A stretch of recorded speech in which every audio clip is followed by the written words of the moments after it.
Hey everybody, welcome to the Player's Sake episode 296. I'm your host, Justin DeSimone, joined, as always, by my co-host, Montrell Rice. Montrell, how are you the day after your election day? I'm a lot better now. I'm just glad it's over with, to be honest with you. I just know where to move forward with, and Yeah, I am going to continue grinding. That's it. that's all we can all do, really. So we're not going to talk politics here in the front. We're going to leave it. We're going to talk about it at the end. So if you guys don't want to listen to it, you can opt out after we're done with the gaming conversation, because this is a gaming podcast, but do have some things to say. There is a gaming related part of it that we're going to talk about.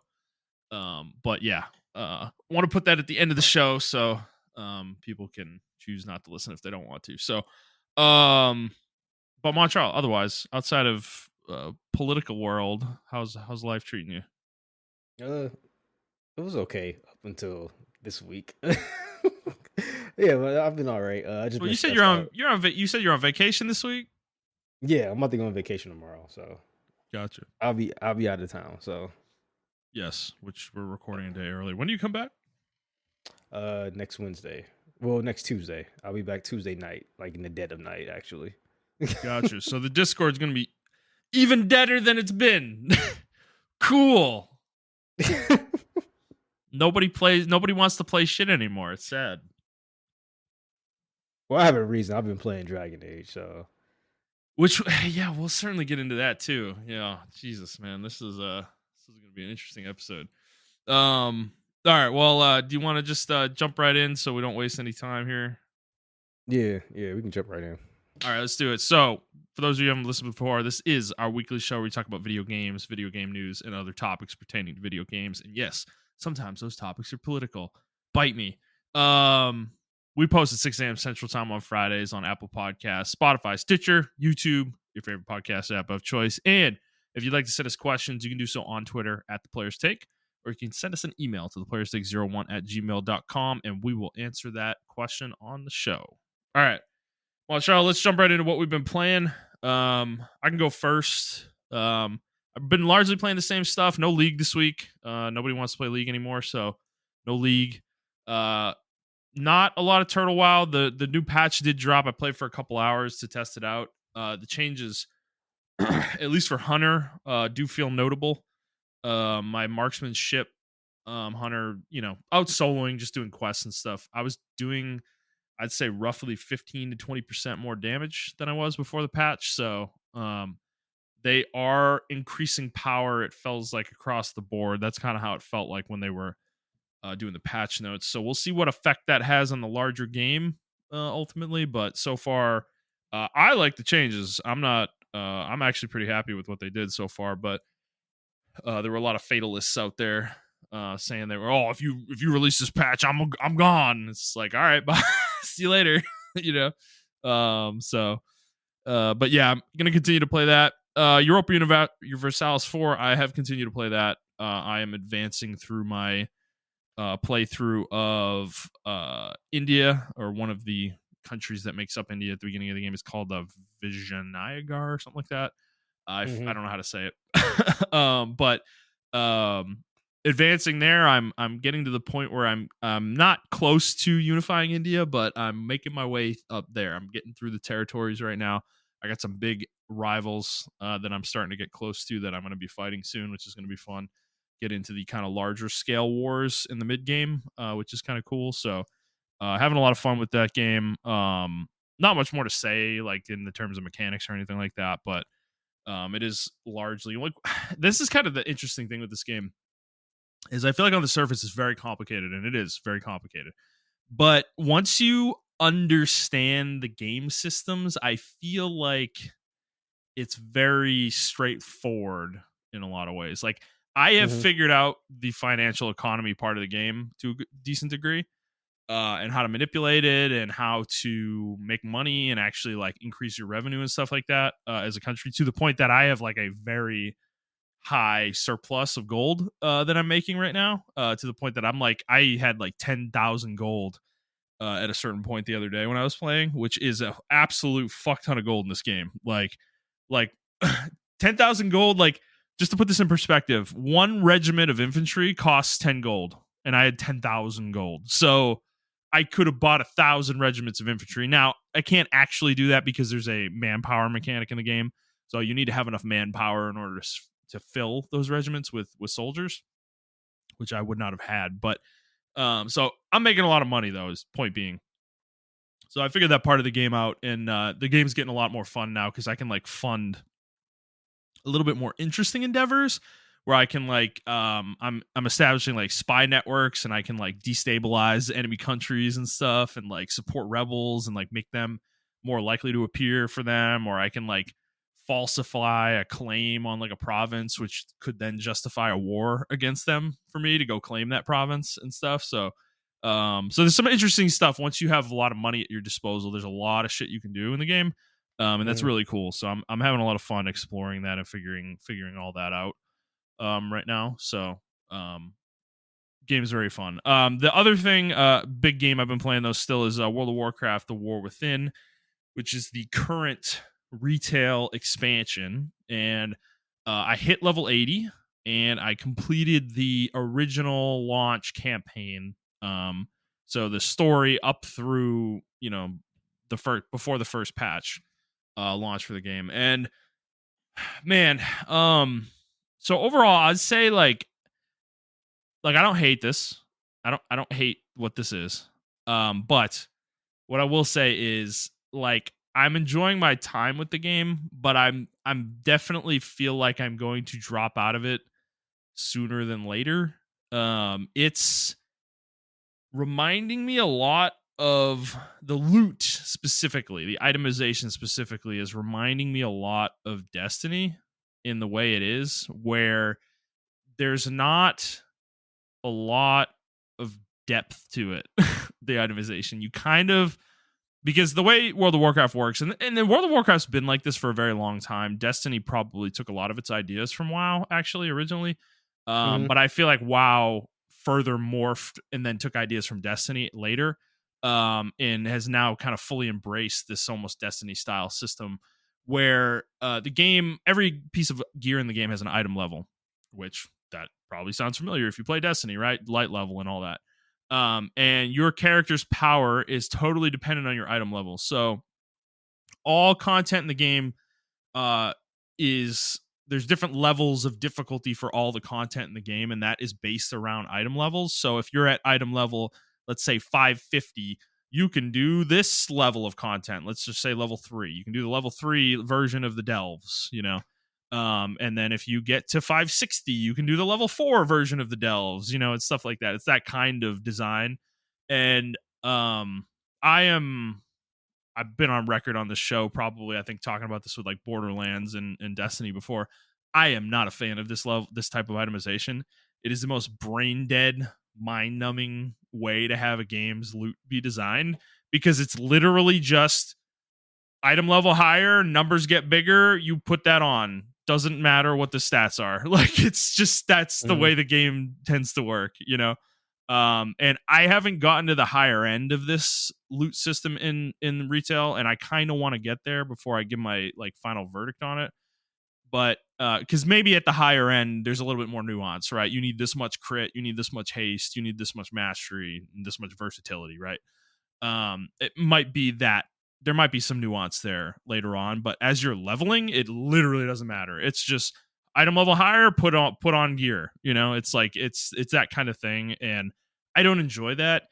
This game throws gear at you like it's fucking like they're pennies. Like, it's insane how much gear drops in World of Warcraft now. It's nuts, actually, to the point that it's not completely unexciting when something drops. You're just like, oh yeah, it's the same. It's literally the same item level of something I'm wearing now, and it has crit instead of haste, and all the numbers are exactly the same. It's like, there's not a lot of nuance to it. So that part of it I'm not enjoying a whole lot, to be honest.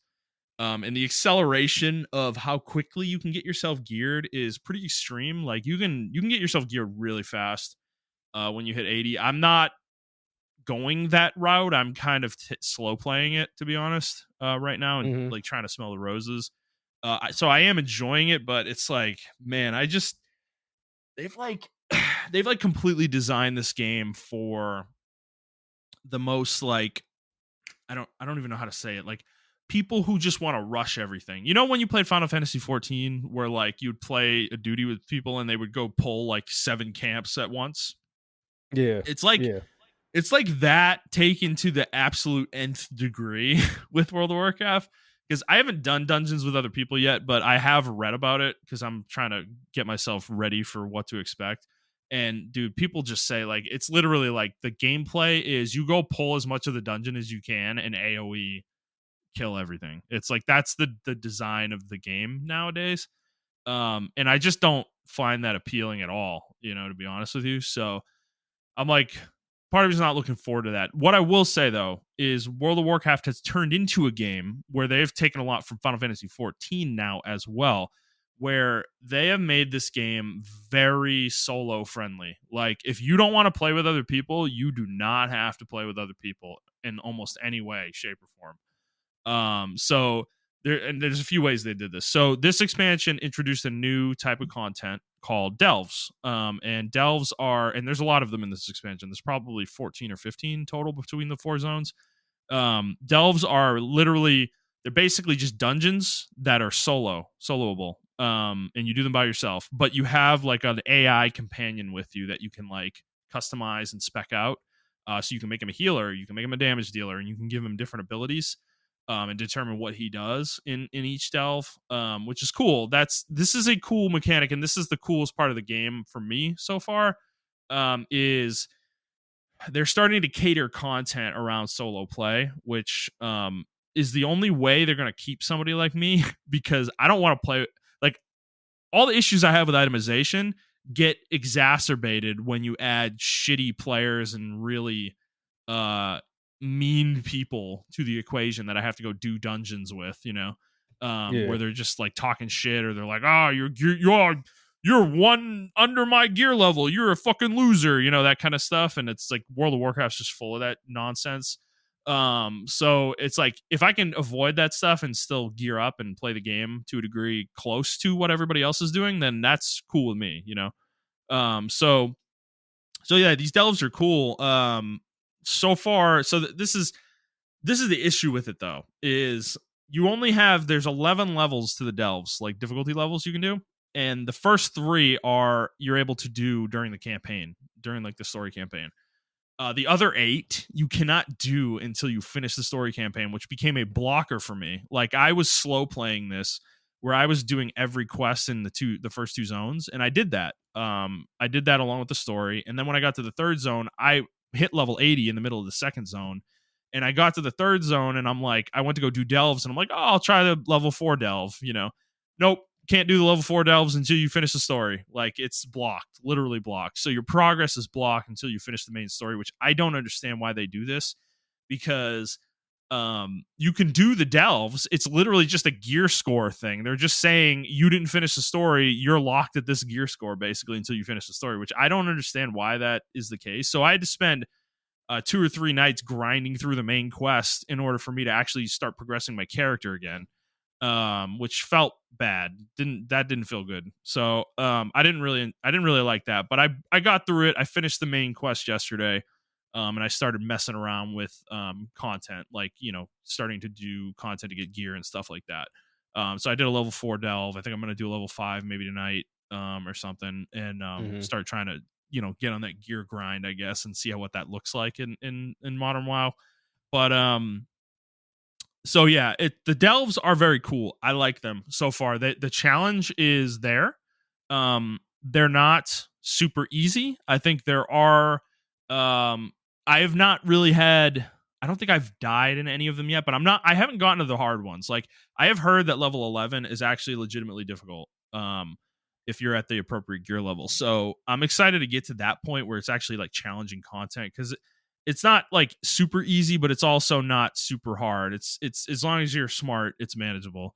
And I'm playing a rogue, so I have a lot of tools at my disposal to kind of avoid damage and stuff like that. So um so yeah, delves are cool. Dungeons are still there, of course. There are 8 dungeons in the game. So another thing they did for solo players is they added so there's 4 difficulties for dungeons. There's story, normal, heroic, and then 5 levels. Story, normal, heroic, mythic plus. Story is the game. It's like the trust system from Final Fantasy 14. So you go into the dungeon with an NPC group, and they will do the dungeon with you.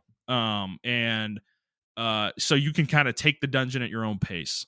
This does enable drops. You can get the dungeon drops in this mode, but they're at a heavily reduced drop rate, so you're not guaranteed to get a drop off every boss. So far, the 2 I've done, it's been basically 1 in 3. Like 1 item will drop from one of the bosses, basically. So far, which is, I guess, is fair. You're doing it solo.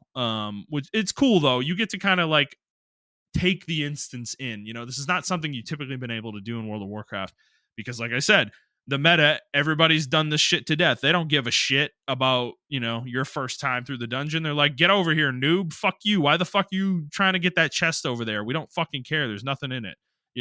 Come over here and AoE these 100 mobs with us. It's like they'll yell at you for that shit.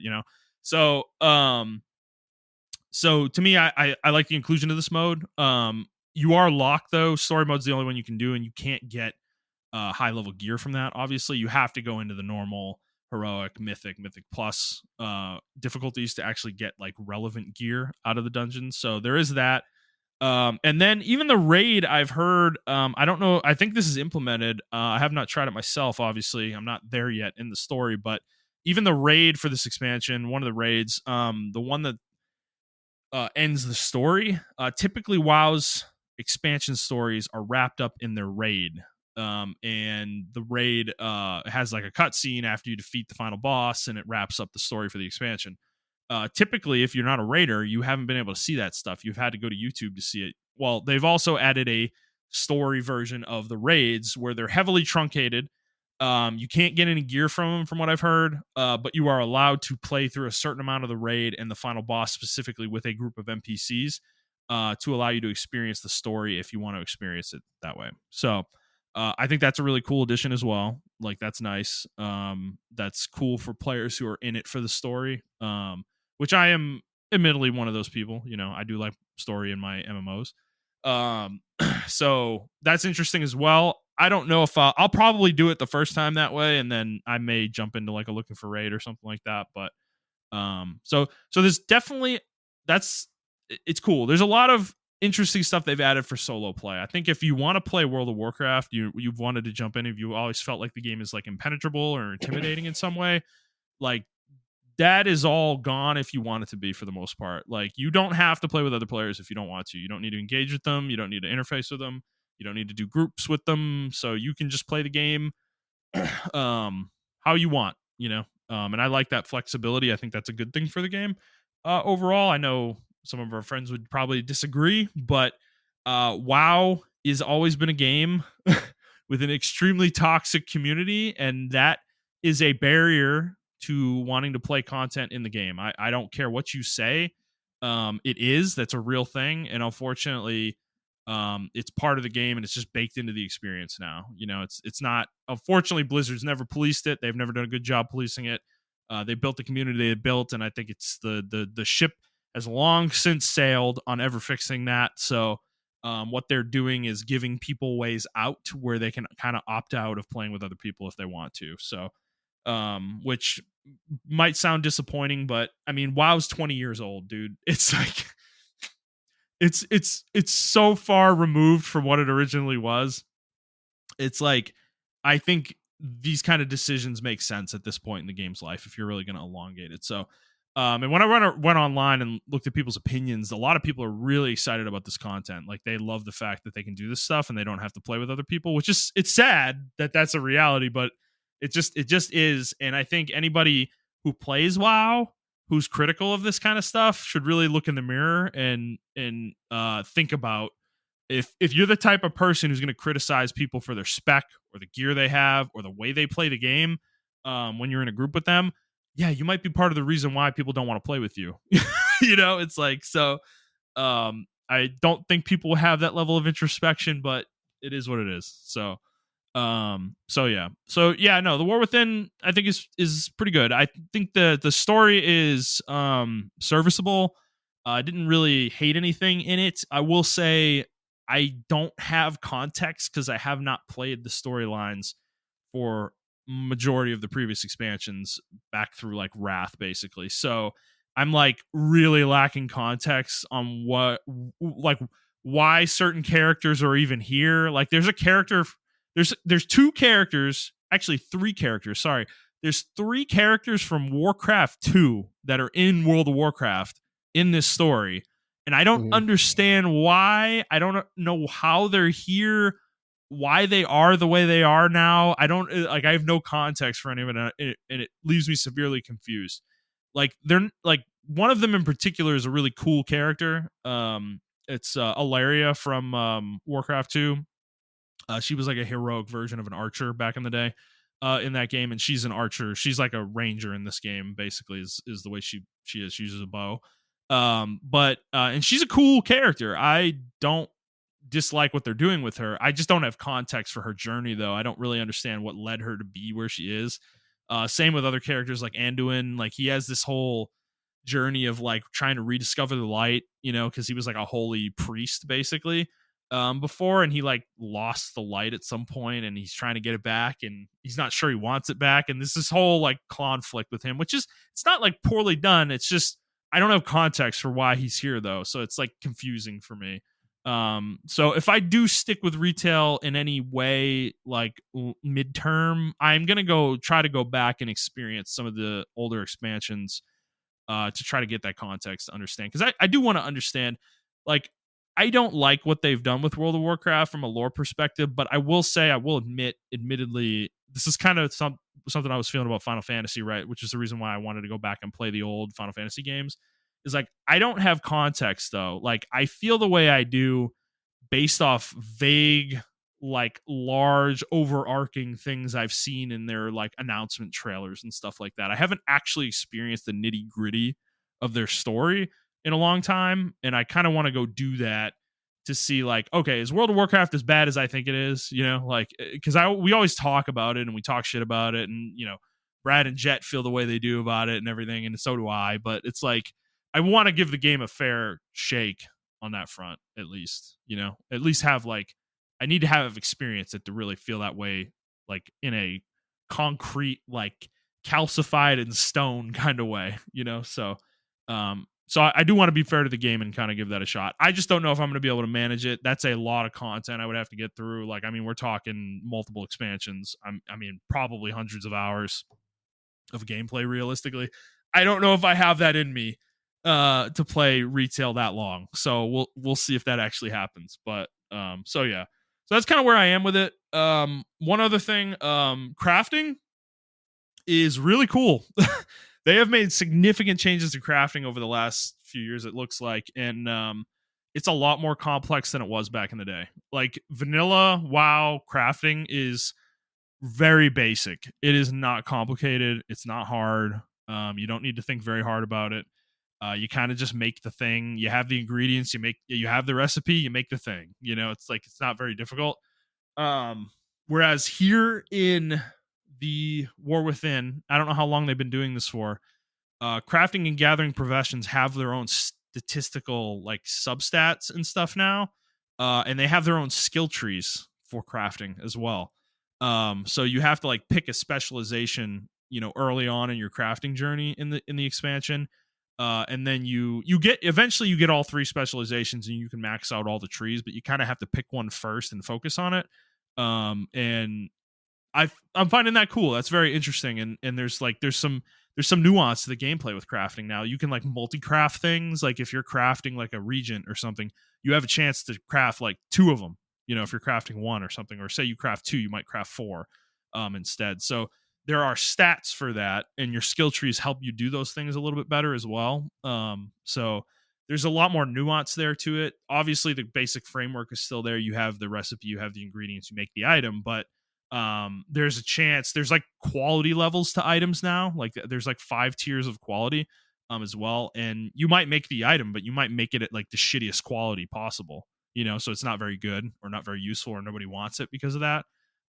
Versus like if you make it at the highest tier, like you're a strong enough crafter, you make it at the highest tier, you might have something like very valuable in your hands that people will pay a shitload of gold for. So it feels like crafting is actually in a really good place in retail, and that's cool for me because I'm a big crafter. I love crafting in MMOs. I've always been into crafting. So I'm actually, that might be the thing that like gets me to stick with this and like deep dive into it and really learn it and figure it out. So that's cool. That's cool as well.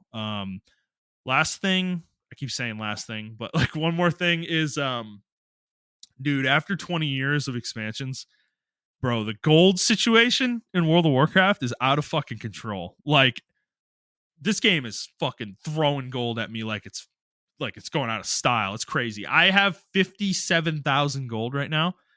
And when I tell you that is nothing, like that is not a lot of gold, I am not kidding. Like that is fucking nothing, dude. There is shit on the auction house that's millions of gold. Like 2 million gold, 3 million gold. Fucking insane. Like I'm like, dude, I feel like I'm playing Ion. Like, like where we're talking about things in the framework of millions of currency versus like, oh, this sword is worth 15 gold. It's like, no, dude, gold is worth nothing now. It's crazy. The gold inflation that's happened in this game's economy over 20 years is fucking nutty. It is what it is. I don't really know what they could do about it at this point. Like it's really hard to remove gold from the economy, but it's like, man, dude, it's crazy. So yeah, that's kind of my thoughts right now. I'm gonna continue to play it. I'll have more thoughts, probably next week. But Montreal, I know you've had this like weird pseudo interest in retail for a while. Does anything I'm saying appeal to you? Does it sound appealing? Do you want to get into it? Are you interested? I know you had this Uh, impenetrable thing with the specializations that was hard for you yeah, to get past. I just really didn't like after I did the beta, or not sorry, the beta. After I got off the first test area or Yeah. starter area, they instantly like put the specializations in my face, and that really turned me off. And I have no idea why, but it did. Well, so Uh, what I will tell you about that, they did implement talent trees back into the game with this expansion. And while the specializations are still there, and you still have to pick one probably after you do the starter zone, you start with nothing. Like you're gonna start with like no abilities, basically. Like they're like because you have to learn them through the talent tree now. So you're gonna get them as you level. So the leveling curve is a lot more. It's not like I hit level 10. Oh, here's 15 abilities. Have fun. It's like no, you're going to get those over the course of leveling now, and it's going to be a lot smoother. So that might alleviate that issue you had, maybe. okay. Uh, I don't mind them showing me the specializations, but I don't like being locked into it so early. Like I would like if it was in my perfect world, I would like to like okay, I can know what the specializations do, but can I just kind of like use the talent tree to kind of opt into them slowly, like more organically, if that makes any sense, instead of like picking it right out the gate and then I'm like Well, locked you're into not that. locked into it. You're never locked Oh, you're into it. not. You can Okay. swap. You can swap them at any time. You have all three Okay. available to you. You can swap them at any time. So and it that's the issue though, is this is the overwhelming part. When I came back to the game, I was playing the rogue and I had to go through all three talent trees to figure out which one I wanted to play. And Hmm. like, dude, that was an hours long process for me to figure out. And I ended up landing on outlaw, but I was like, dude, I don't even know what some of these abilities are, like what some of these talents are referring to. It's so confusing. So I think leveling from level 1 will actually make that better for you because you'll more organically kind of learn these things over time. I think the way it's more intended, right? Rather than coming in and here's 150 different talent nodes that you need to go look at, and figure it out, bro. So um, Yeah. In that case, I will give it a shot because that was the thing that turned me off of it. I mean, I didn't mind the. It was more so like Final Fantasy when I was playing the game, and I actually didn't mind that. I was like, okay, this is more fast paced, and I didn't mind it. yeah, Um, but yeah, when I instantly got into the open world, like the actual open world, I was like, yikes, and I turned it off after that. yeah. But I'll give it another shot. I mean, um, I mean, if you play, me and Andy we'll group. I think Andy's brother will play. We'll have a 4-person group. We'll need like one more person, maybe. I'm sure we can figure something out. But okay. I mean, I'd be down to do Mythic Plus with you guys. That'd be fun. where we're like Yeah. pushing like some of the hardest content in the game with that, as far as I know. So Okay. Yeah. I mean, I'll give it a shot. I don't think it's gonna be anytime soon, unfortunately, but I would definitely give it a shot. okay, yeah, fair enough. Yeah, it's fine. I don't think it's one of those things. Like this is one of those things. I think this game is really flexible enough for you to jump in anytime. Like there's not like a window of time where it's better to jump in. I don't think it really matters that much, you know. I actually think I'm jumping in a really good moment though, as much as I'm contradicting myself right now. I'm here after a couple patches have launched, you know, after the expansion, and like everything's kind of smoothed out. The bugs are figured out. There's some more of the content's out. Most of the content's out now. So there's just a lot to do, which is cool. So all right. What about you, man? You said you've been playing Dragon Age. Is that it? You've been playing Metaphor at all, or Yeah, I've been trying to go back to Metaphor, but I'm sucked into Dragon Age. Ooh, okay. Dude, you're the one human on the planet where Dragon Age sucked you away from Metaphor. Like, Yeah, that's funny as uh, hell. I don't know. Not to say that Metaphor is like bad. Metaphor is really good. I think it's a really good game. Hmm. Um, I got about I got about 34 hours in Metaphor, and I have about or no, man, I'm sorry, maybe 24 hours. I got 24 hours in Metaphor and definitely like maybe 20 to 30 hours in Dragon Age so far. Yeah. Um, yeah, so I mean, I haven't touched League of Legends, so that's out of the picture. Like, I'm Yeah. actually happy I haven't touched this game, to be honest with you. I mean, are we I on a just haven't. break? Is I that think what we're on the happened? break. I I think we're think on a I'm on the break. break. I think we're on a Yeah, break, man. Fuck. yeah, Okay. I mean, it's yeah. fine if that's what's going on. I'm just gonna let it go and embrace it, I guess. Yeah, like I don't know. Every time I play that game, Justin, I get super mad, and Time to it's go just over to so. Dota, Montreal. No, I feel like I'll be even more irrationally angry at Dota because it takes an hour long game for Yeah, that. dude. I got on last night. Brad and Hunter were on, and like they both were like, "Oh, Justin, you gonna come be our off layer?" I'm like, "Yeah, yeah, I'm gonna play WoW. I think." Yeah, so uh, I don't know. Metaphor is really good. Um, and I think I wholeheartedly think Dragon Age is really good as well. I don't think Yeah. it's a perfect nine or a perfect nine. I don't think it's a nine. I give it like an 8 in my opinion. Okay. Um, and I'll just like get my negatives out the way. I think Sure. as much as I love the combat, it is very sluggish. If that makes Hmm. any sense. Yeah. I don't know if you can tell by the gameplay, but it is very sluggish.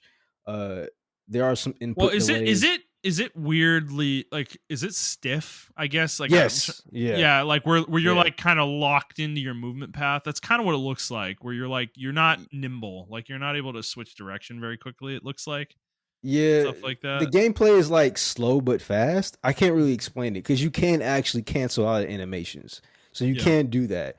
But it's not like there are certain animations you're locked into. So like your heavy attacks, like Hmm. if you do charged heavy attacks or charged like light attacks, you are locked into those animations. And I think that's intentional because you have to be mindful because they are very powerful and what they can do.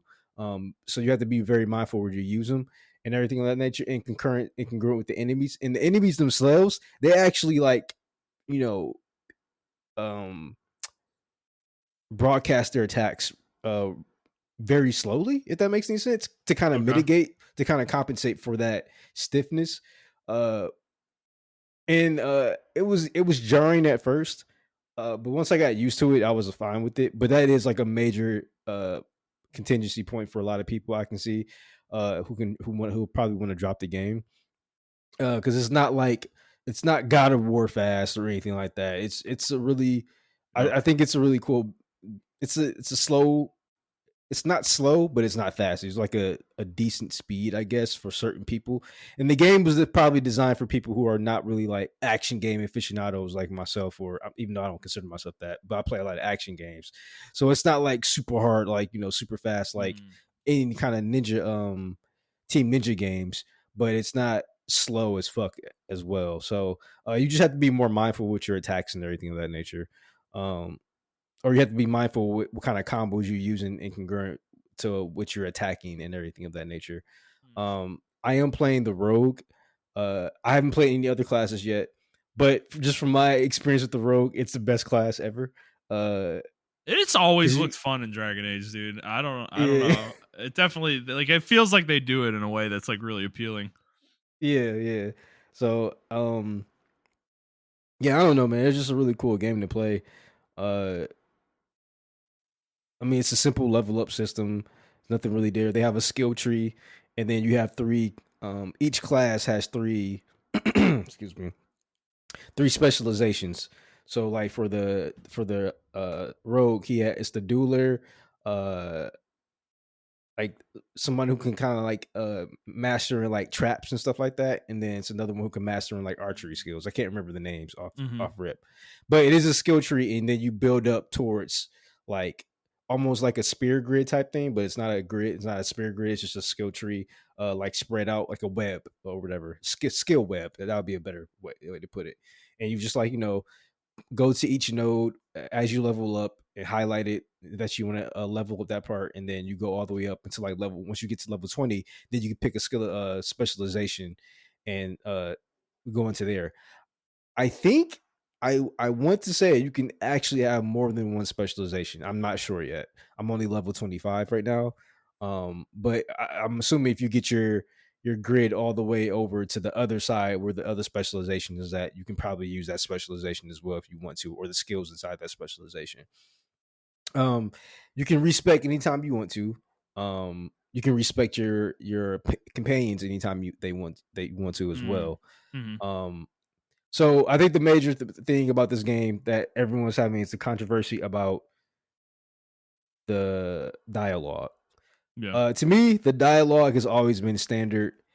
So this is me. I played Dragon Age after I played Mass Effect. I always thought Mass Effect was vastly better than It Dragon it Age. definitely is. Yeah. So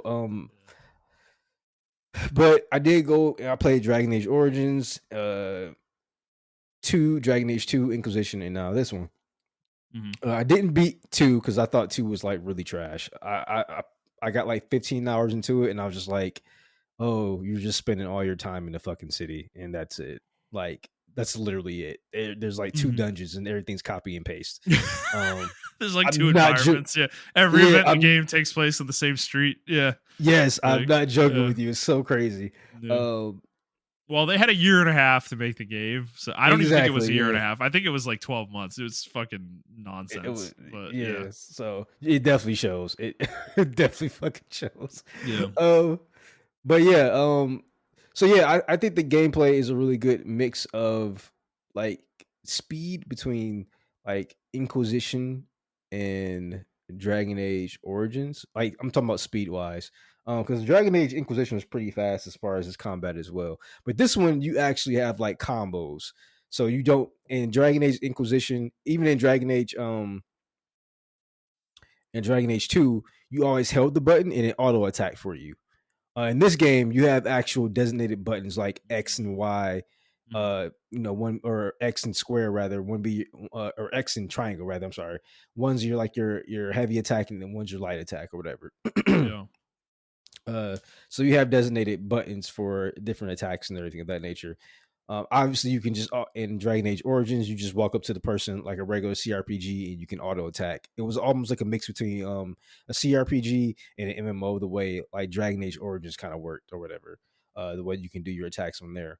You can pause, but I attribute the closest thing I can attribute the combat to be honest with you, is Final Fantasy VII Remake. Okay. Um, you can't switch to other characters, but you can pause the combat, or you can pause the combat and give them commands, so you can do like what they call fuck. I'm just gonna call it combination attacks, where they do if you combine one with another attack, it will do like a really huge explosion on it or whatever. Sort of like the tech attacks in Mass Effect 3, where you can get tech explosion or tech bonus attacks, Yeah. whatever. Yeah. So it's the same thing in Mass Effect in this game as well. So you can do stuff like that, and yeah, the animation for it is like just like a really big triangle type explosion that happens, and the enemy kind of slows down and it goes or whatever. But yeah, you can pause and give attacks, and then like you said, you have your like I said, you have your combos, and then you can also have your skill bar that you kind of like press like R1, I believe, and it activates the Hmm. skill bar, and then you can do your skills. Your skills aren't. So I play as a rogue. I don't know about other uh, classes, but my class, I have to get something called momentum, and that's my resource. So if I Mm. get enough momentum, then I can start using my skills. And the way I get momentum, I unlocked it through a skill tree, but just like primarily it's just auto attacking the character and everything of that, auto attacking the enemy. But once you get your skill tree up, you get momentum through doing different things, like perfect dodging or perfect parrying. Oh, and there is parry in this game as well. So it's like a weird mix between like uh like the I don't want you to get turned off, but like the Batman Arkham Asylum combat, because they have the little indicators on their head when they're about to hit you. Yeah, But it's also like I said, like Final Fantasy VII as well. it's okay. I don't With the just like auto hate everything that feels like yeah, Arkham. Okay, like yeah, Spider Man's fun. It's yeah, great. yeah. So they obviously did their own little spin with it as well. So um I think it's cool because like when I as a rogue, when I fucking perfect dodge, I teleport and I get infinite, I get frames off that when I teleport and everything of that nature. And then you can obviously parry as well. Um that does different effects and everything depending on like what you opt into for your skills or whatever. Um Hmm. so I think the combat is definitely the strongest point in the game.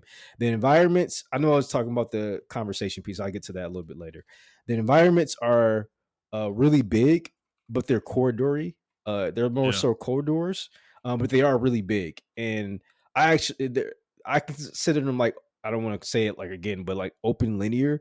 Not to the degree that, yeah, almost to the degree like of how God of War designs their levels, Okay. or their areas or whatever. I mean, They're like that's open, great. I love the way they did it. yeah.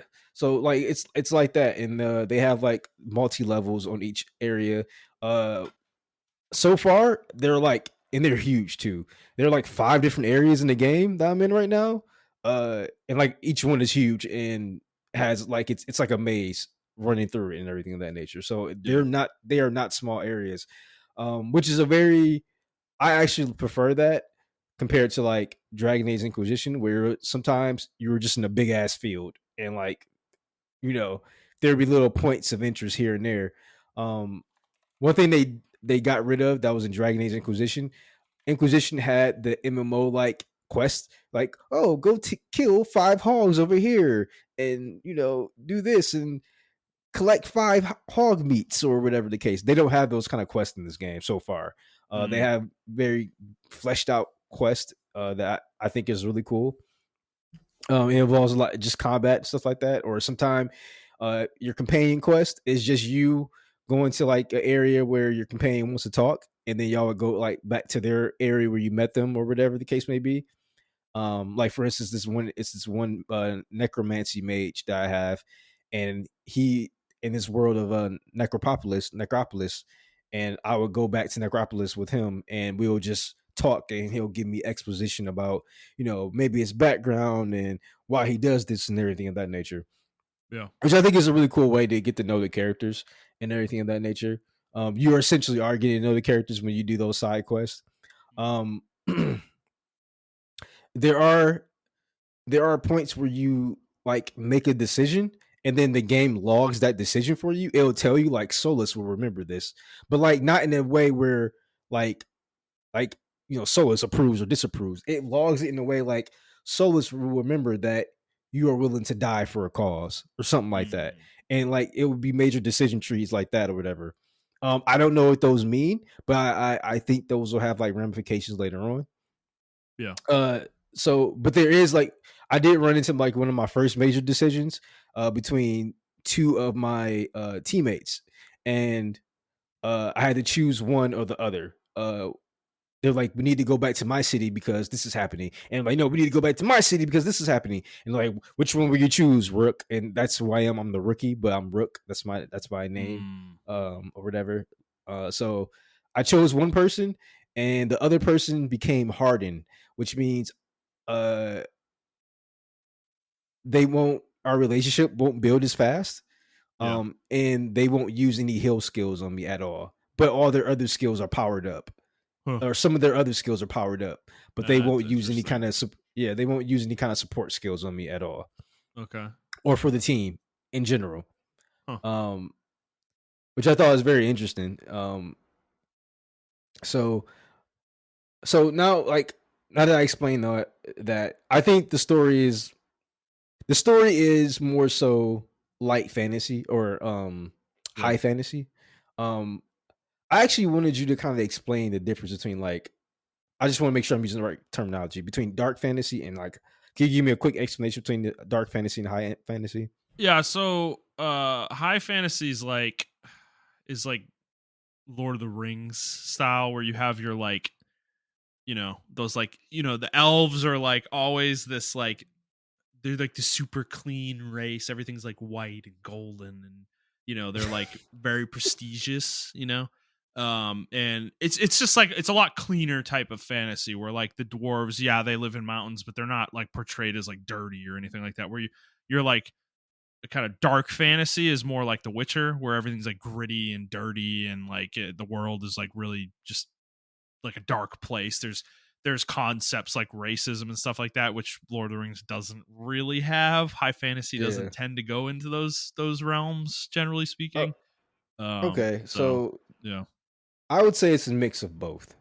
Like some of the character models and stuff like that are like really clean. You can definitely tell this is like after the Inquisition happened, and I mean they actually referenced the Inquisition, and they referenced the first Grey Warden and even Hawk from Dragon Age 2.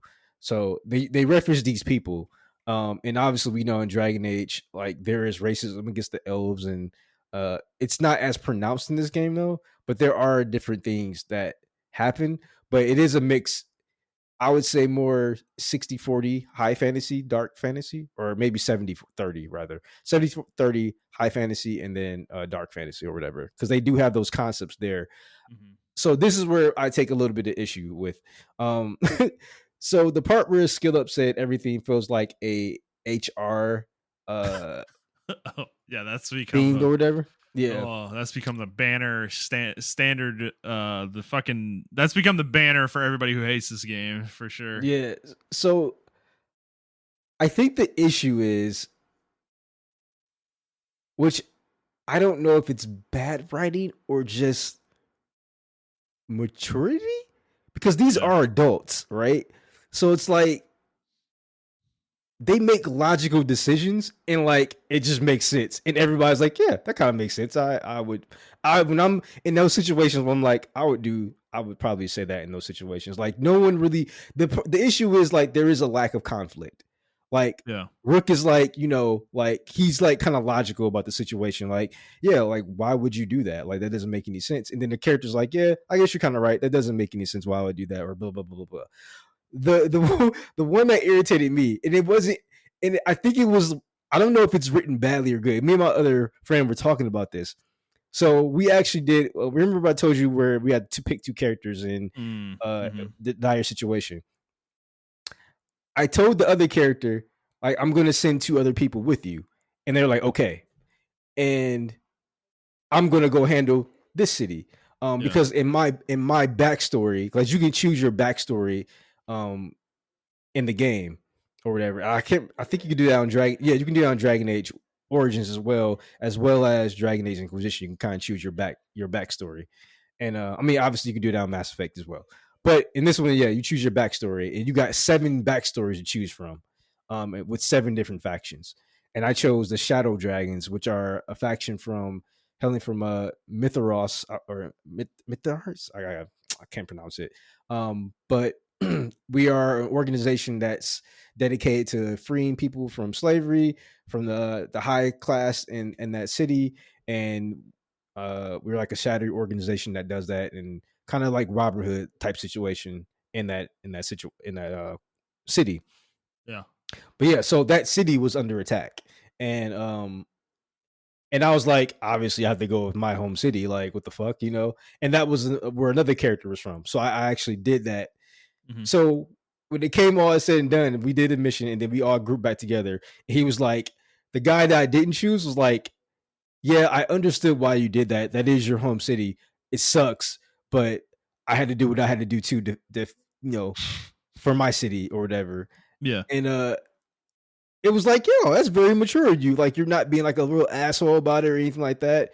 But it's just like I think me and my friend was upset about was like we were just like it's making me mad because he's taking it so well. I need No, you to be this is mad, bro. hilarious, dude. That you're what you're explaining right now. So it sounds like, I mean, I don't know. I gotta experience the game, right? But it sounds like, yeah, to your point, like that's how a mature person approaches a situation where you have a disagreement with somebody. Like you approach it with empathy and you see the other person's side of the equation, right? And like, Yeah, unfortunately, most people don't do that in the real world. But yeah, that's how mature adults approach disagreements. But we don't want that in our media. like, exactly. like everybody being mature is boring, you know? It's like Yeah. So I think yeah. that's where the disconnect is at because Yeah. a lot of people are mature in this game and they're just like, we're adults. We can talk this out like fucking adults. We don't need to have there isn't a so there isn't a Dissenting tally. voice. Yeah. Yeah, there isn't a tally Geth conflict or a Legion conflict in the game, right? There isn't like, Gotcha. yo, like I just caught him plugged into the fucking computer, like what the fuck, Shepard? And he's like, Shepard, I'm just doing what you told me to do. You know what I'm saying? Like, and like she's being pissed off or whatever. Yeah, Like there yeah, isn't right. that thing or whatever. And there was so what's interesting though is uh the Canary that I teamed up with, like she has an issue with one of the Grey Wardens I team up with, and they actually go at each other during like when we're just walking around and shit like that. And I was like, oh, okay, they're actually these people clearly don't like each other. Like it was like they were throwing sly remarks at each other, and I thought it was kind of funny. I'm like, okay, Yeah. this isn't very HRE. Like, you know, she was like, yeah, because you're an asshole. That's probably why you lost this. He's like, whatever, you know, to you or whatever they, you know, and I don't know. I thought it was really cool. One part where I thought there was going to be issues. Like there's a clear issue between I believe the elves and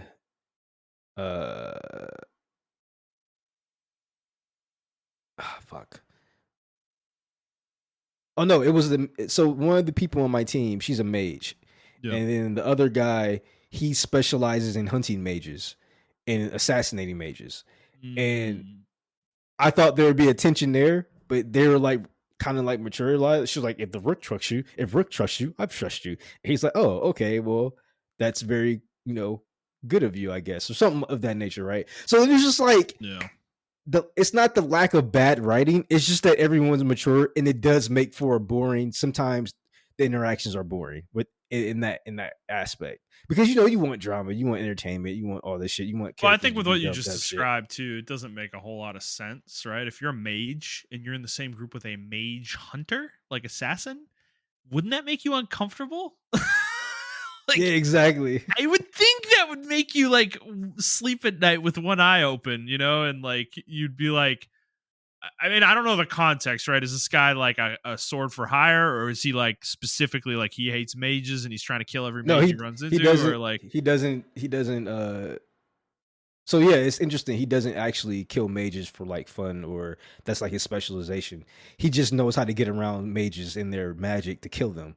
So when I people see. need a mage killed, they hired that guy because he knows how to do it. So he's like He's a like a really mercenary, basically. yeah, he's a Yeah. mercenary. He's part of one of the mercenary groups that are in Treviso and they I think they're called the Ravens or something of that nature.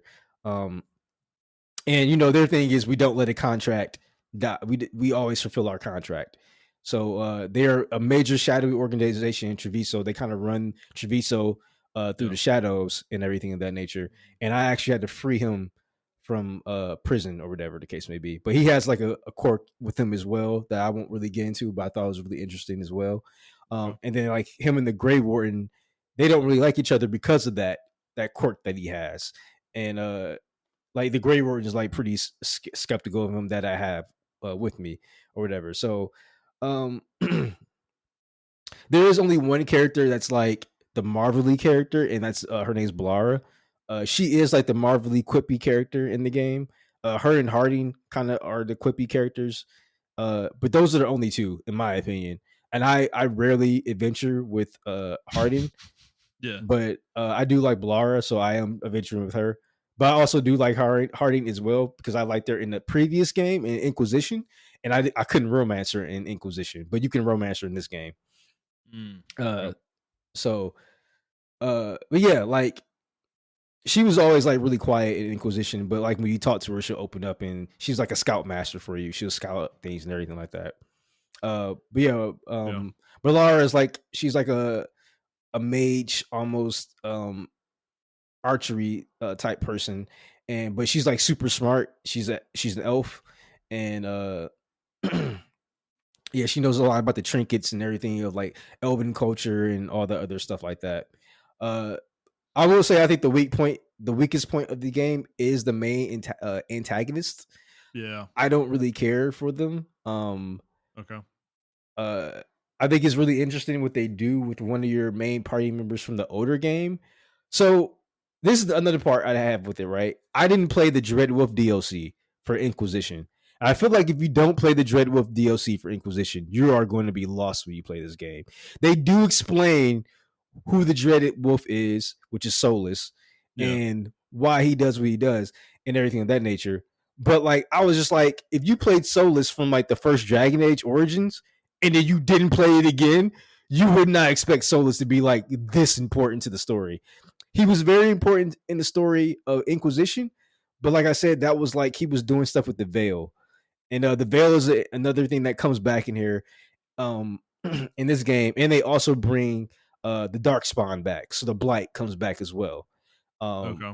in this game. And there's a reason why they call it the Veilguard because of what Solus did at the beginning of the game. If you play the demo, or if you saw the demo the first 20 minutes of the game, that's essentially what happened.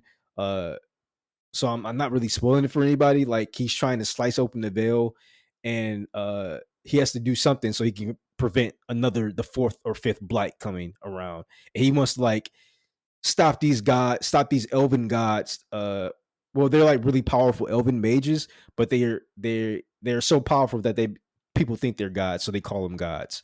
And apparently he's that powerful as well, where he can uh he himself is called the god of trickery or whatever, because he stopped them, imprisoned them in the veil, in one part of the veil, or whatever. Mhm. So I don't know if you remember like the Fade from Dragon Age Origins. You actually explore the Fade a little bit more in this game. Okay. That's like your main crossroads. That's literally called crossroads, and you can take different portals to different areas and everything of that nature. Mhm. So I am glad to say there isn't any like random, things from Inquisition where you had to send the army off and wait 5 hours, real life hours for them to come back. There's none of that in there and everything of that nature. You hated that Um, mechanic. I fucking hated that mechanic so much, man. Oh my god, Oh, because it just got obnoxious. When I saw when I said 24 hours, I was like, "What the fuck am I supposed to do for 24 hours? Like, that's insane." But yeah, they don't have that mechanic in the game. Like I said, the quests are pretty straightforward. There are no any fetch quests, or anything of that nature. There are like more investigation quests and everything. So they try to be a little bit more dynamic with everything, which I appreciate. Um, I don't like I said, I don't really think anything bad of the game. I think it's an 8 out of 10. I think I will agree. I think they need more conflict in the dialogue, but I don't think the dialogue is cringe. It's not. It's definitely not. Uh, Mass Effect Andromeda cringe. Like, that shit was fucking cringe as fuck. Oh Um, God, it was so uh, bad. Oh, yeah, sorry. that shit was cringe, and it's definitely not Marvelly. I saw people saying that as well. I don't think it's Marvelly at all. They do take more jokes than the other previous Dragon Age games, but to be honest, Dragon Age like dialogue was never like the best in the world. Like, people are fucking delusional when it comes to Dragon Age, in my opinion. Um, so in BioWare in general hasn't been like, the best ever or whatever, but it was really good. I mean, Mass Effect obviously in my opinion was really good, even though sometimes Shepard would sound like a fucking robotic person or whatever. Male Shepard rather would sound Yeah. like that. But yeah, I don't think it's quippy.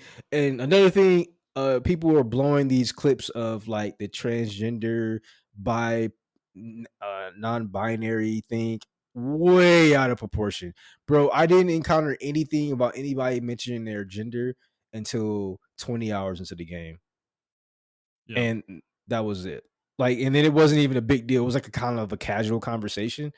And they're like, well, maybe you need, it was almost like, man, maybe you need to like kind of explore that and get that shit off your chest. Like, you need to handle that. It wasn't like trying to teach the player like, oh, you should be next to trans people. Okay, Yo, guys. Like, Montrell, it's fucking woke. no, it wasn't anything like, I haven't come Yeah. across anything like that. And I've been trying to do all the conversation pieces I could do. And I legitimately haven't even come across that. Yeah. You can romance the male characters as male rook, but they don't come on to you. You actually come on to them. Um, and like I said, I haven't done that with any of the male characters, but like I'm assuming it's just like the female characters. Like they don't really come on to you. You just come on to them. Yeah. And they'll give you the option too with like a heart symbol if you want to come on to the character or whatever. So like I don't really see any agenda being pushed.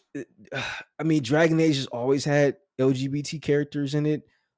Dragon Age Origins had LGBT character or LGB characters.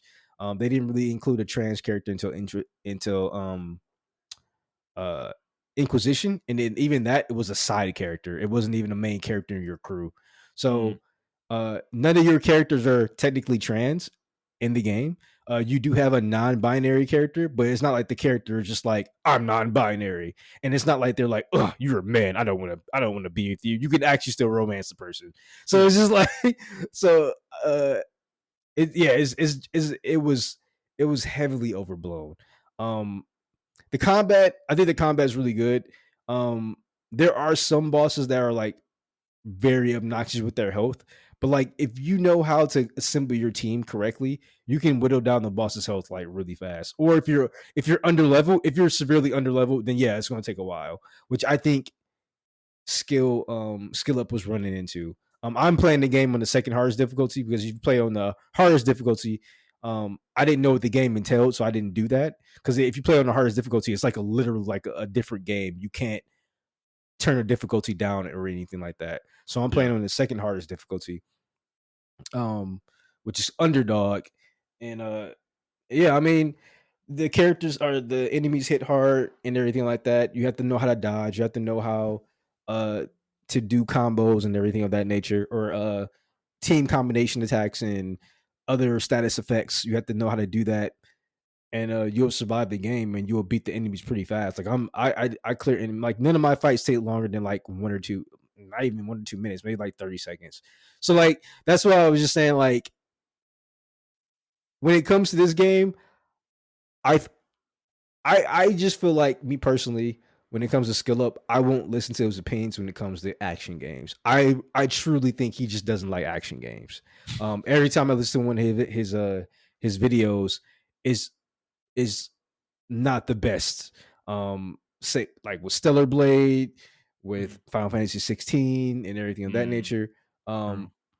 I was actually thoroughly surprised that he gave Final Fantasy 15 a good review. But he Insane. played, yeah.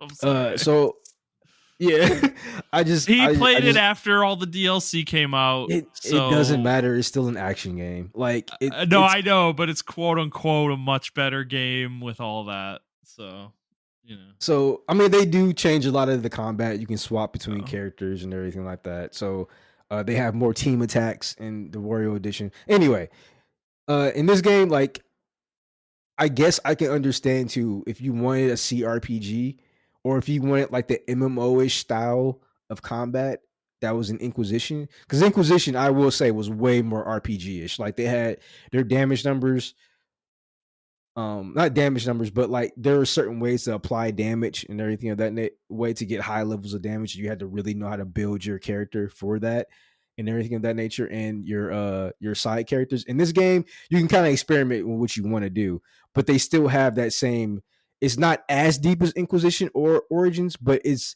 Yeah. deep enough to where you can't just be like, you can't, you know, bulldoze your way through the game, or anything of that nature. So I still give it like an 8 out of 10.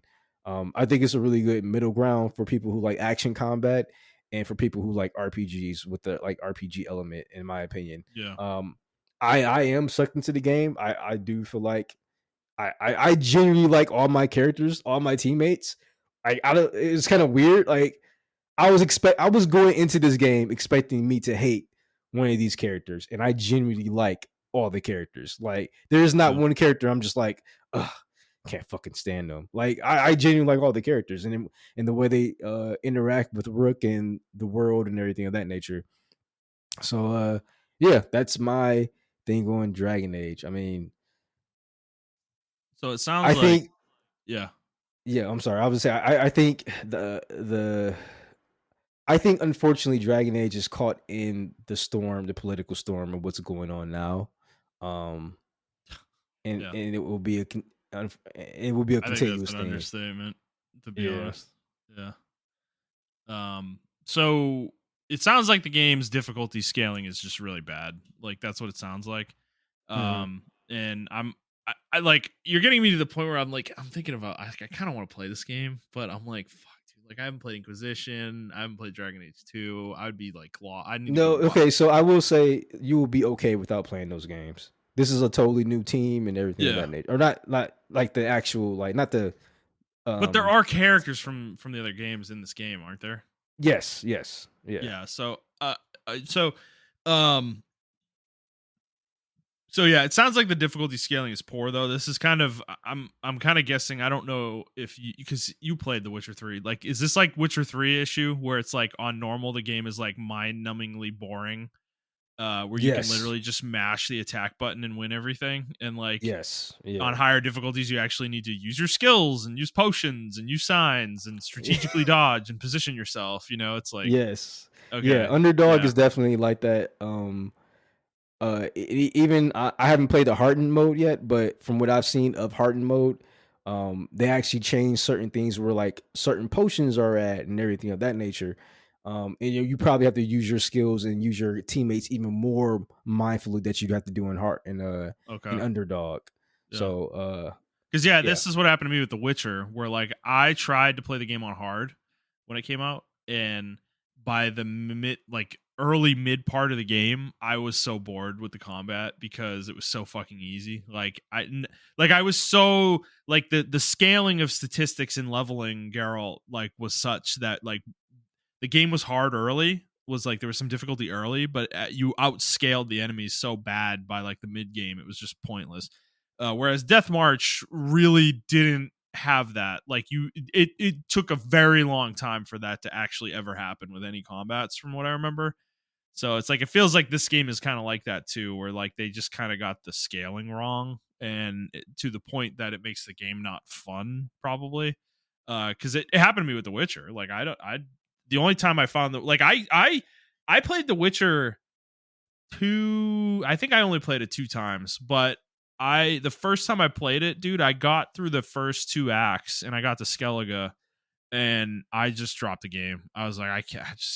The combat was so boring, dude. It was not fun. Like, there's Oh, you nothing interesting to it. So, speaking blasphemy there. People live well, and die by the Witcher. well, yeah. And when I came back and played it a second time, I did that a year or two later. I played it on Death March that time, and I was riveted the entire fucking playthrough. Mhm. Because every combat was challenging. Like anytime I was doing a hunt against a monster, it was serious shit, dude. Like they would fuck you up. It's like you were getting 3-shot by most of them, even later on. Like you were taking significant damage from the monsters. And you had to Yeah, like because you had to use I had to signs, you had to go like look what the weaknesses were and I use was gonna that say that shit. like It was you had to like actually research it was like how to beat sick, the dude. It was monster. so Yeah. fucking immersive. I'm like, dude, I'm actually Geralt right now, like preparing my potions and getting my shit ready to fight this fucking monster. It was sick, dude. The game completely lost that on the lower difficulties for me. Like there was no requirement for any of that, and it totally changed the game experience for me. It's like, and these are the kind of things. This is what frustrates me about. This is why where Skill Up is talking about the game where he's playing on normal and he put the game down to easy. I'm like, dude, you made the problem worse. Like you literally just said this game is so mind-numbingly boring. I'm gonna make it easier to make it even more mind-numbingly boring.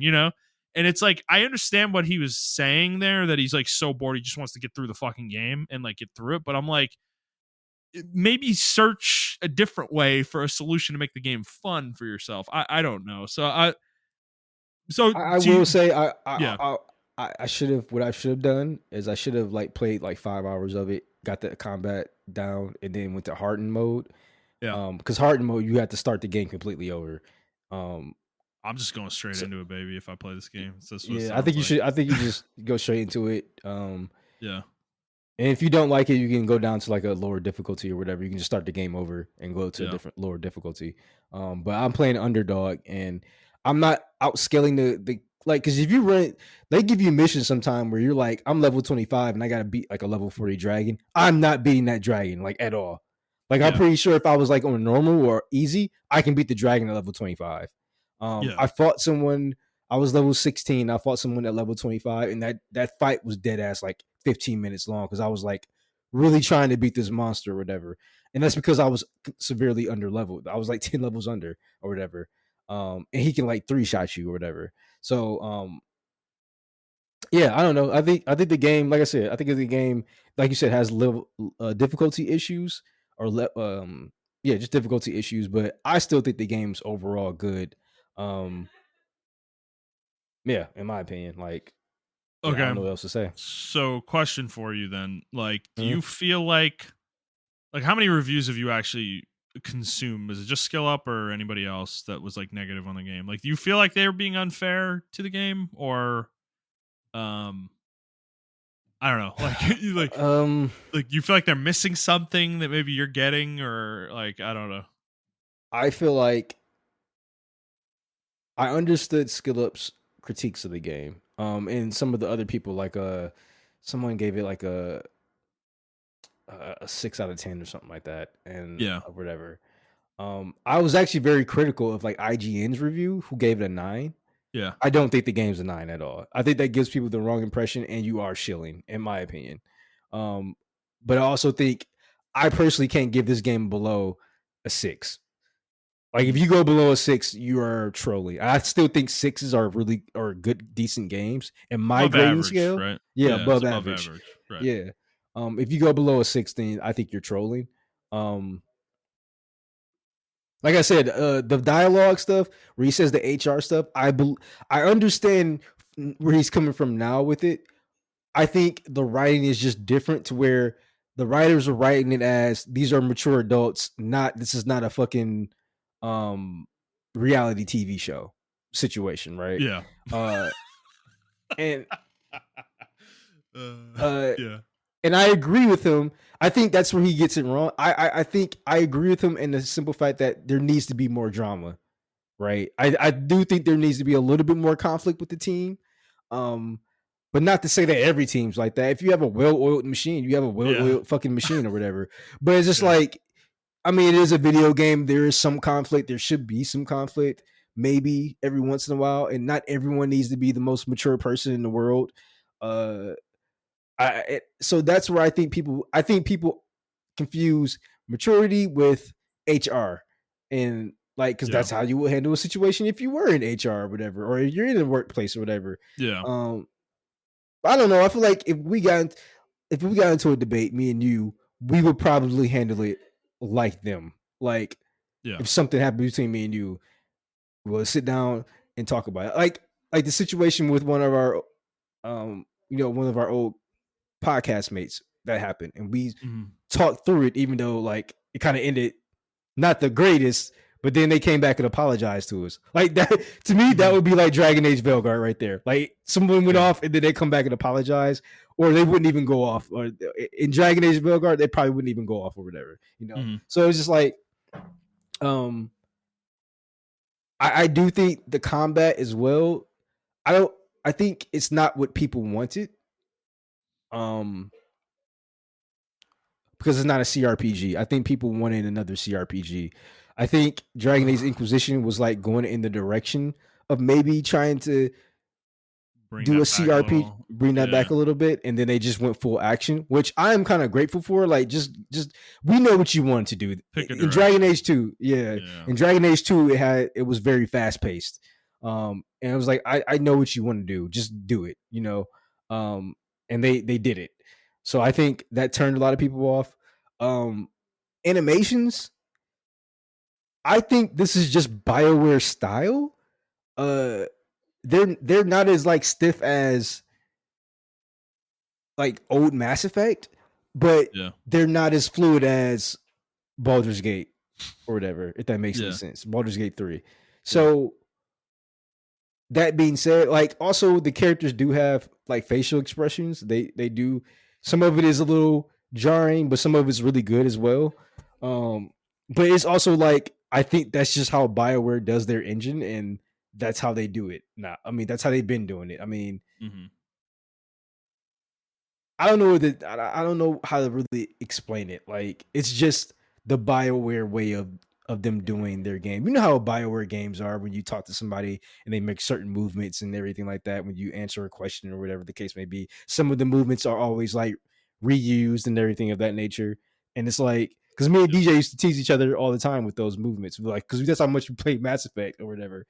So it's like I don't know. I'm not trying to shill out for BioWare, but it's just like this is kind of what I expected from them, and I think they actually went above my expectations from them, or whatever the case may be. The animations, they're trying to make the animation seem like it's like stiff, like Andromeda, and it's nowhere near that at all. Also, this game is not buggy. I have not ran into one bug in the game at all. Mm-hmm. Out the box has been okay. Okay. So Yeah, I think my vibe on this game is I think there's some weird movement that has formed against this series for some reason and against BioWare. And like people just want this game to fail for some reason. And it's like they want BioWare to go out of business. You know, it's weird. I don't really understand where it's coming from.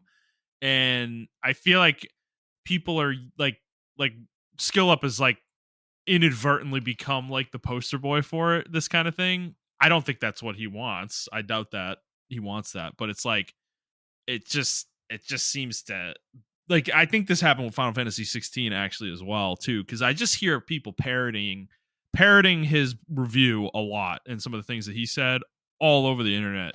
And it's really irritating, dude. Like it's become really annoying. Like the discourse around games like this where there's a lot of controversy and disagreement about a game, like it just has become like it's just you're not I don't feel like people are having real conversations. They're just like saying talking points at each other. And there's not like a nuanced conversation happening there, you know. So I feel like this game is being unfairly treated, at least based on what I'm seeing out there.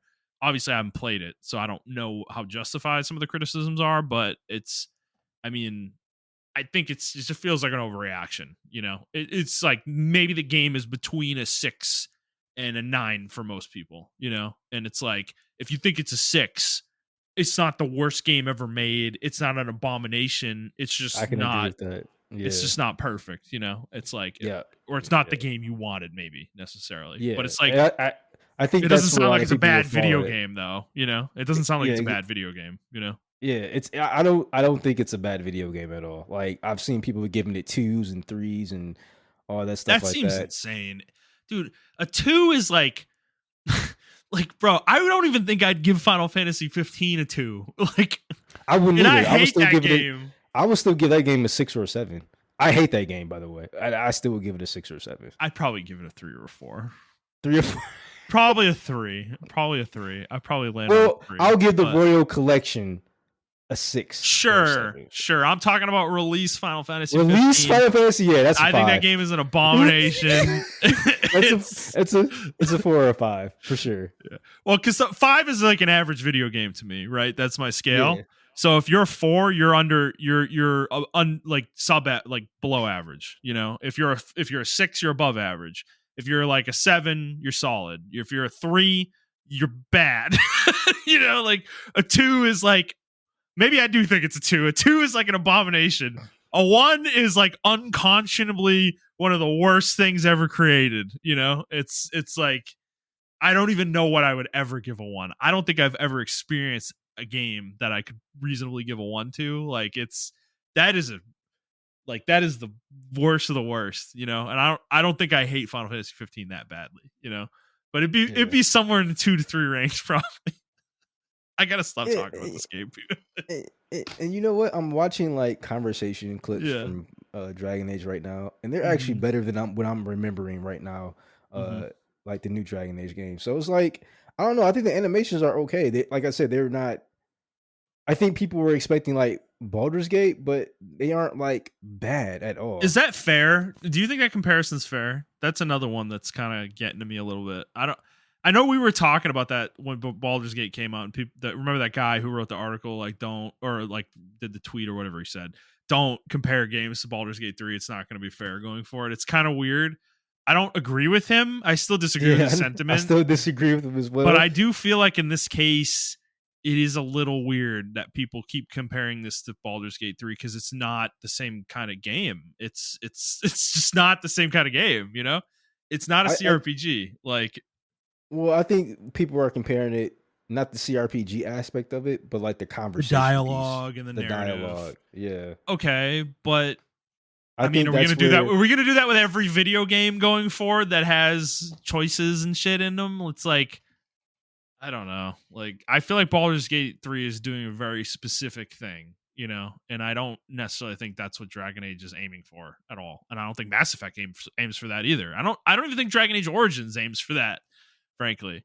Um like I don't think BioWare's ever been like I know they made Baldur's Gate 2, so maybe going back that far, you like sure, like there's a comparison there, but this isn't that company. This is like that's like 25 years ago we're talking about, dude. You know? I just like I don't I don't know. I don't feel like the comparison's super warranted here personally. I also think the circumstances are different enough. Yes, BioWare's backed by EA. Their budget could be huge in theory. But is it? No, I don't think it is. I don't think it's anywhere close to the budget that Baldur's Gate 3 had.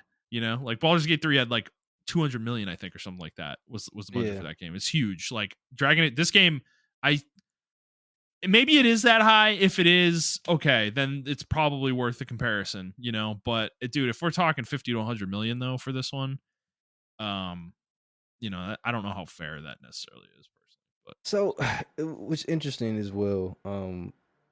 Like I look at the conversation, the dialogue for Baldur's Gate 3 right now as well, like the animations, and they're yeah, not all that like super impressive as well. Like they also reuse animations and everything like that.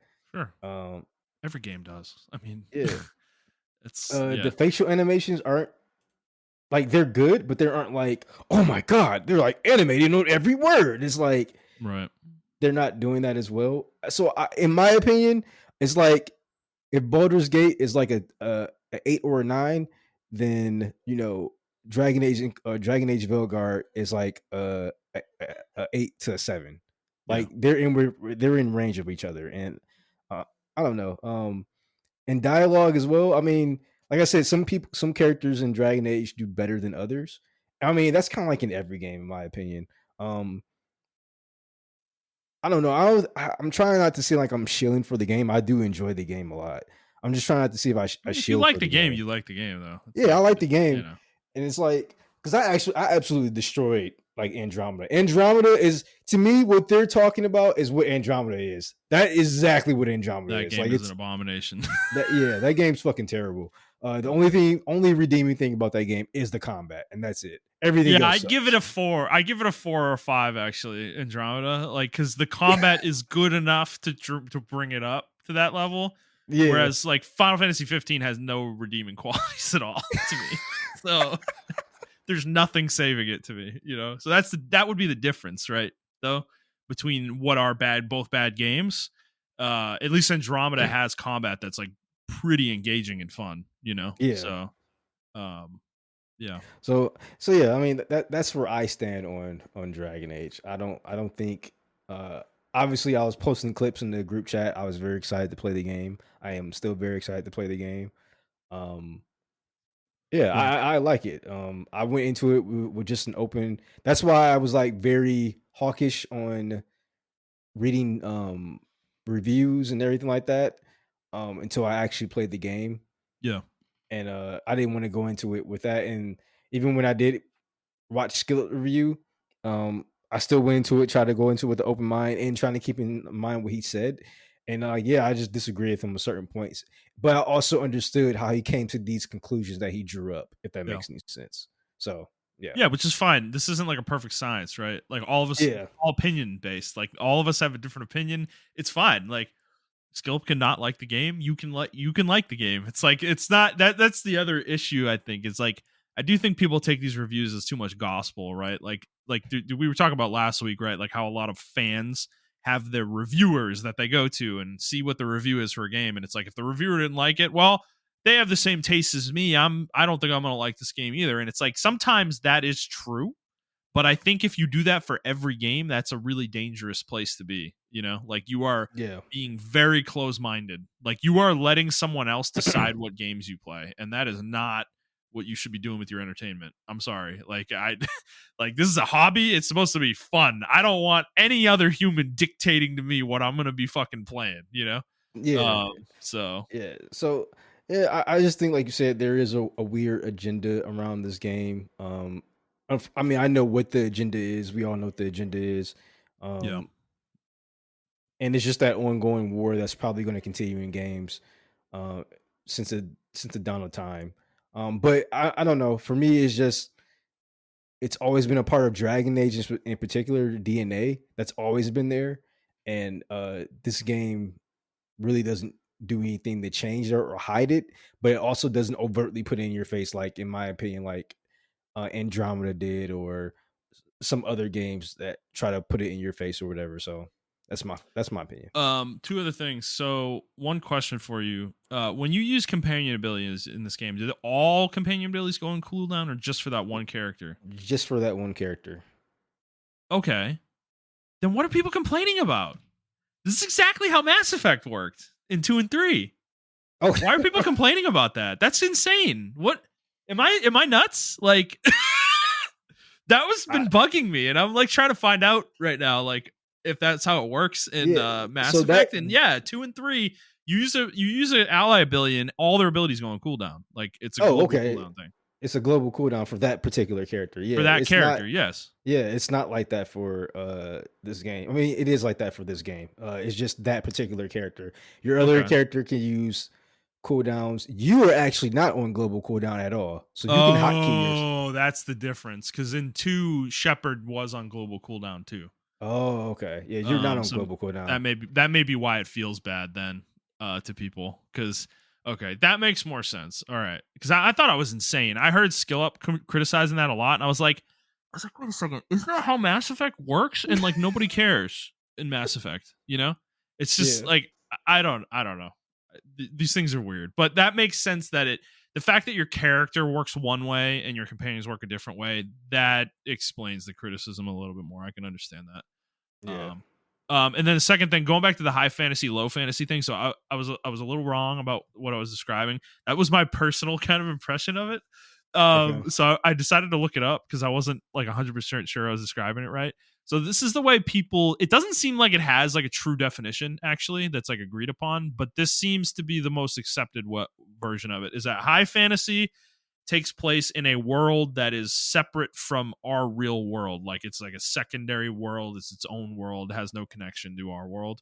Low fantasy is things like Harry Potter or something like that has some connection to the real world, where it's like fantastical elements are kind of integrated into our real world, or there's some connection with the real world. Like The Witcher, for instance, is a separate timeline from our real world, where like Oh, I didn't know that. Okay, so the Witcher is in conjunction, our yeah, world. no, like I'm pretty sure the Witcher world was like our history up to a certain point, and then the conjunction of spheres happened, and that's where all the fantasy elements came from, and it completely Gotcha. diverged. Like the timeline totally diverged at that point, where like elves and I think some of the other races like came into our planet basically, and it all became one place.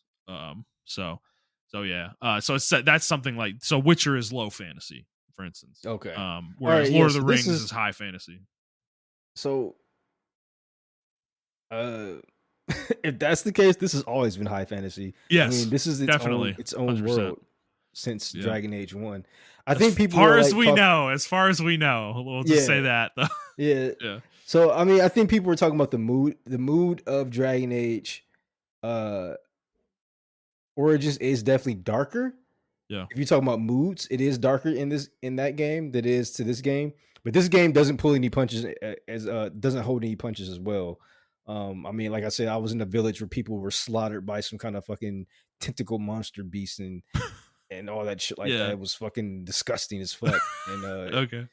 Yeah. I mean, yeah, you run across dead bodies all the time and dead bodies in the streets of where you're like walking and shit like that, you know. So it's definitely not like this is a cool place to go. You know, we're in the kingdom of whatever.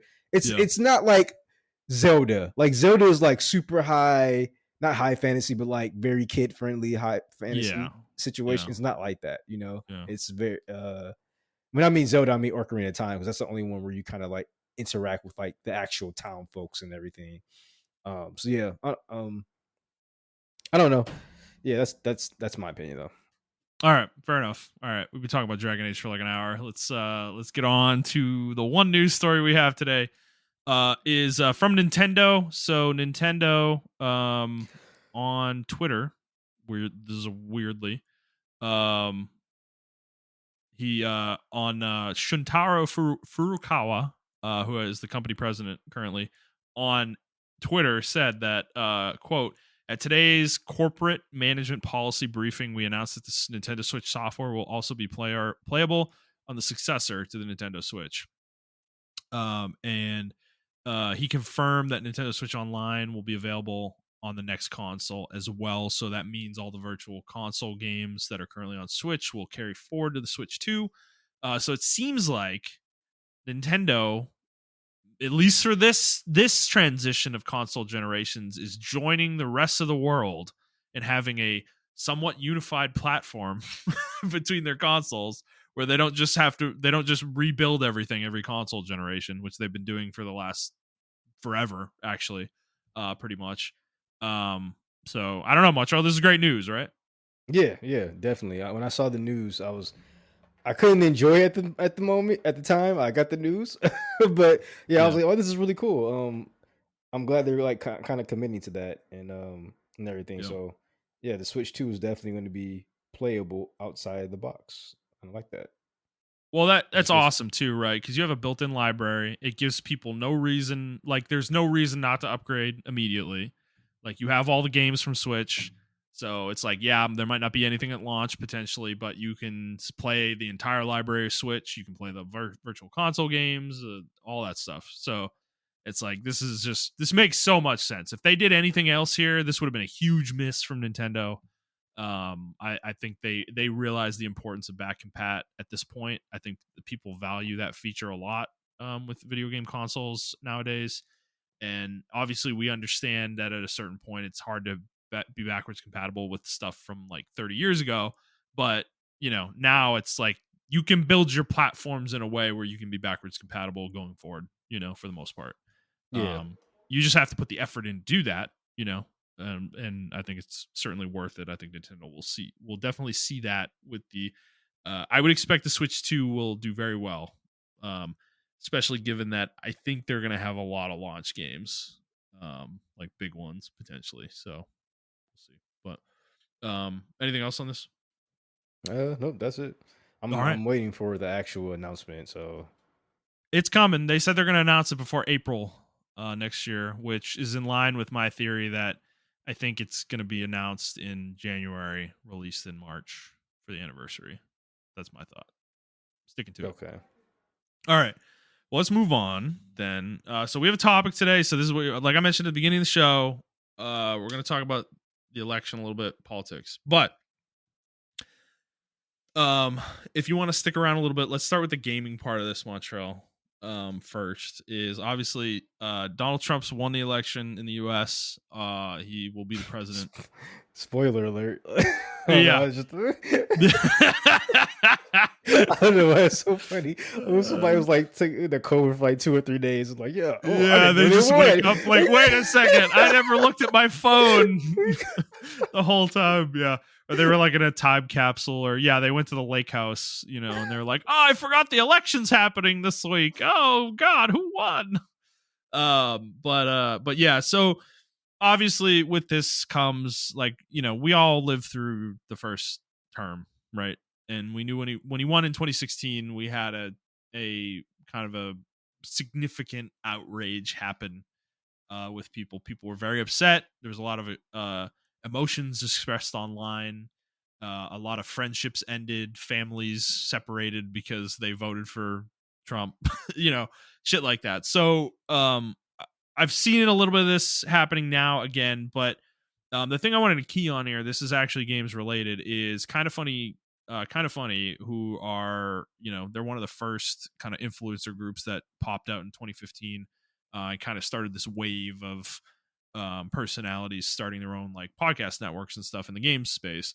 They I used to listen to them a lot back in the day. I haven't listened for several years, but they back then I love their content a lot, but they, in the last, I'd say, I don't know if I'd say since Trump got elected, but I've noticed this over the last few years. They still hit my feed every once in a while, where they become very left wing. Like they are super hardcore, extreme left wing. Like they are like, there a couple of them in particular. Like they will go at people if they are Trump supporters, Trump voters. They're right wing.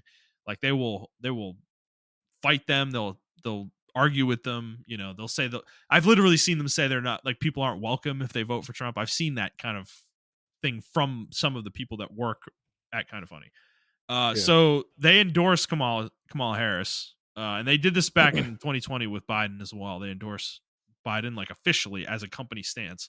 And then they were doing campaign ads for Kamala as well. Like they were in ads for her. And I don't know. The thing is, this is kind of a weird space, right? Like they're influencers. I don't consider them like a journalistic outlet, right? Like I don't consider us like a journalistic podcast, right? We're not breaking news. We're not like, we give our opinion. We analyze news that other people report, right? Generally speaking, they do the same thing. So we're kind of in a weird middle ground, right? Where it's like, they're not like a journalistic outlet. So I don't feel like places like the Washington Post should be endorsing candidates, but they've been doing it for a long time. So I actually didn't know. Not to sound stupid, but as much as I am into politics, I genuinely did not know that newspaper outlets endorse certain candidates. I didn't know that at all, actually. They've been doing it for a long time. And so, but if you're an outlet like that, to me, like, you are reporting facts a lot of the time. You have opinion sections, but they're generally separated from your editorial news staff. So, like, that's why I don't think they should be endorsing a candidate like that, right? Because you're an outlet people go to get the facts of things that happen. So, but for Kind of Funny, I guess you're in a little bit more of a gray space, right? Because they're not a place that people go to get news necessarily. It works out practically that is a place many people probably get their news. I think that's become increasingly common. Even for myself, a lot of the news I hear is from podcasts I listen to. I'm not going to I don't go to IGN to learn news. The only reason I go there now is for the podcast. Like, that's how I get news, is by doing the podcast document. But if I didn't do this, I probably wouldn't go to those sites. So I don't know. Like, how do you feel about that? Like, I feel weird about it.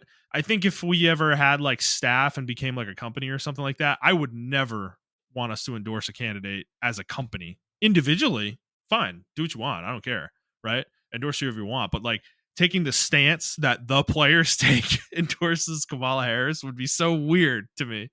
That would be like Sony saying that we endorse somebody. It's like that. The companies don't do that. You don't do that kind of thing, because you are creating like a partisan line in your customer base, where you're creating a line in the sand, basically, that you're saying like, I don't necessarily think you might not be welcome here. And then the fans take that and they'll act on that energy, which happened with Kind of Funny. Like, if you go to their on Reddit, their fans literally have like a thread right now saying, like, just to make this clear, if you vote for Donald Trump, you're not welcome at this community anymore. It's like, okay, dude, like, all right, that feels extreme. We're talking about video games and Marvel movies, but all right.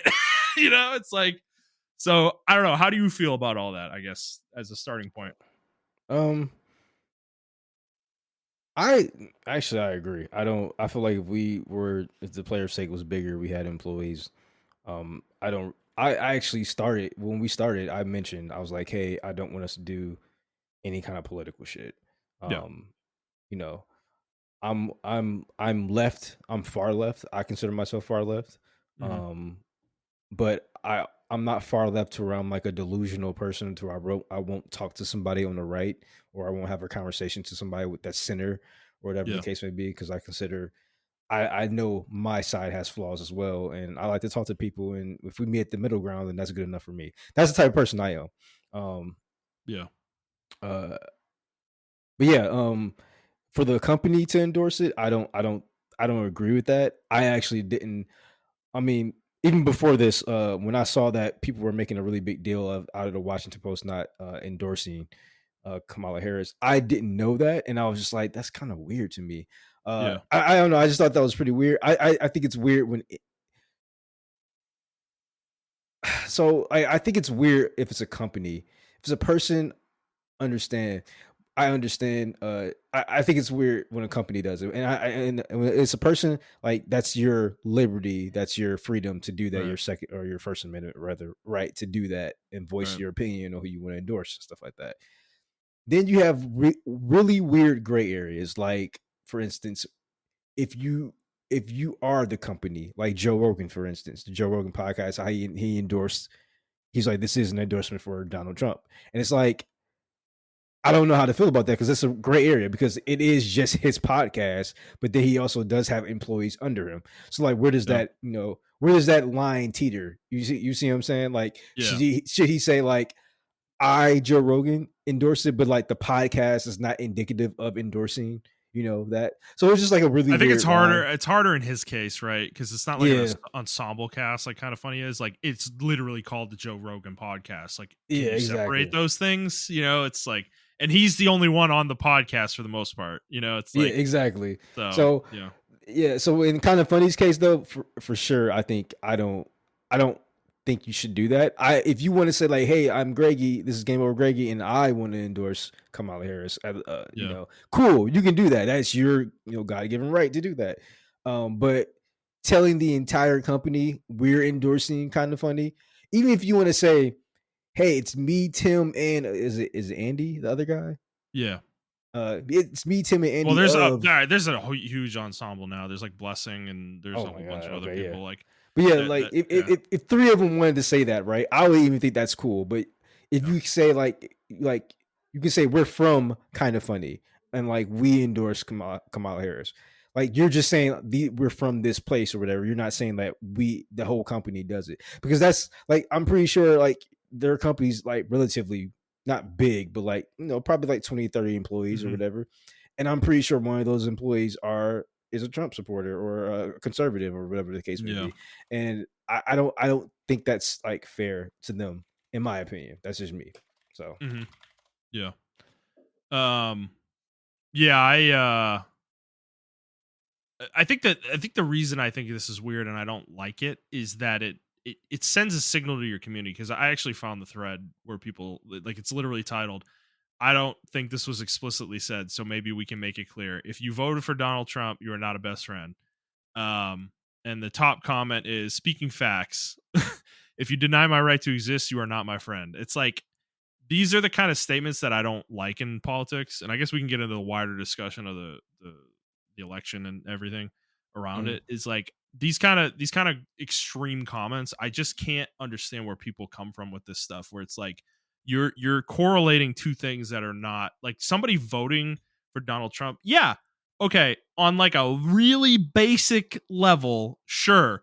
When they vote for Donald Trump, you're endorsing everything that he stands for in some way, but that might not be the reason why you are voting for him. It's like, people need to separate this. That, like, and I also think this idea, this culture, like, this has happened in this like culture war culture we're in right now, is mm, like putting kind of moralistic ideas and attaching them to political ideologies is some of the most dangerous type of rhetoric that you can have in a political spectrum. This is how things like the Nazi party take control. This is like, and yeah, people are saying Donald Trump and his side do this, but it's happening on the extreme left at the same time. Like this spectrum is a circle. These people are the same types of people. They're both like authoritarian type speech patterns where the rhetoric they use is very extremist, you know. I can't endorse this kind of conversation, and unfortunately it's all over the internet, and I just think like I don't think the majority of people prescribe to this kind of thing, and that's why it frustrates me so much that this is the online discourse, is that Donald Trump got elected, and it's like people are like, oh, I fucking cried, and I'm like you know, oh, everything's fucking over, it's like, dude, America's not over. You're gonna wake up tomorrow and you're gonna go to your fucking dumb job, and you're gonna do the same fucking dumb job you did yesterday, and you did it 4 years ago, you did it 8 years ago when he was originally elected. We all lived through it. The country's still here. Yeah, it's like yeah. it's like there is a degree of just like sensationalism that I get so frustrated with, dude. Like I really do. I definitely 100% understand and get that. Yeah.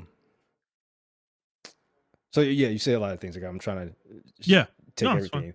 So I definitely agree with you. I personally do not like people on the extreme left. I don't think anybody does. Like, let's be fucking real. I don't like people on the extreme right. Yeah, definitely right. As well. I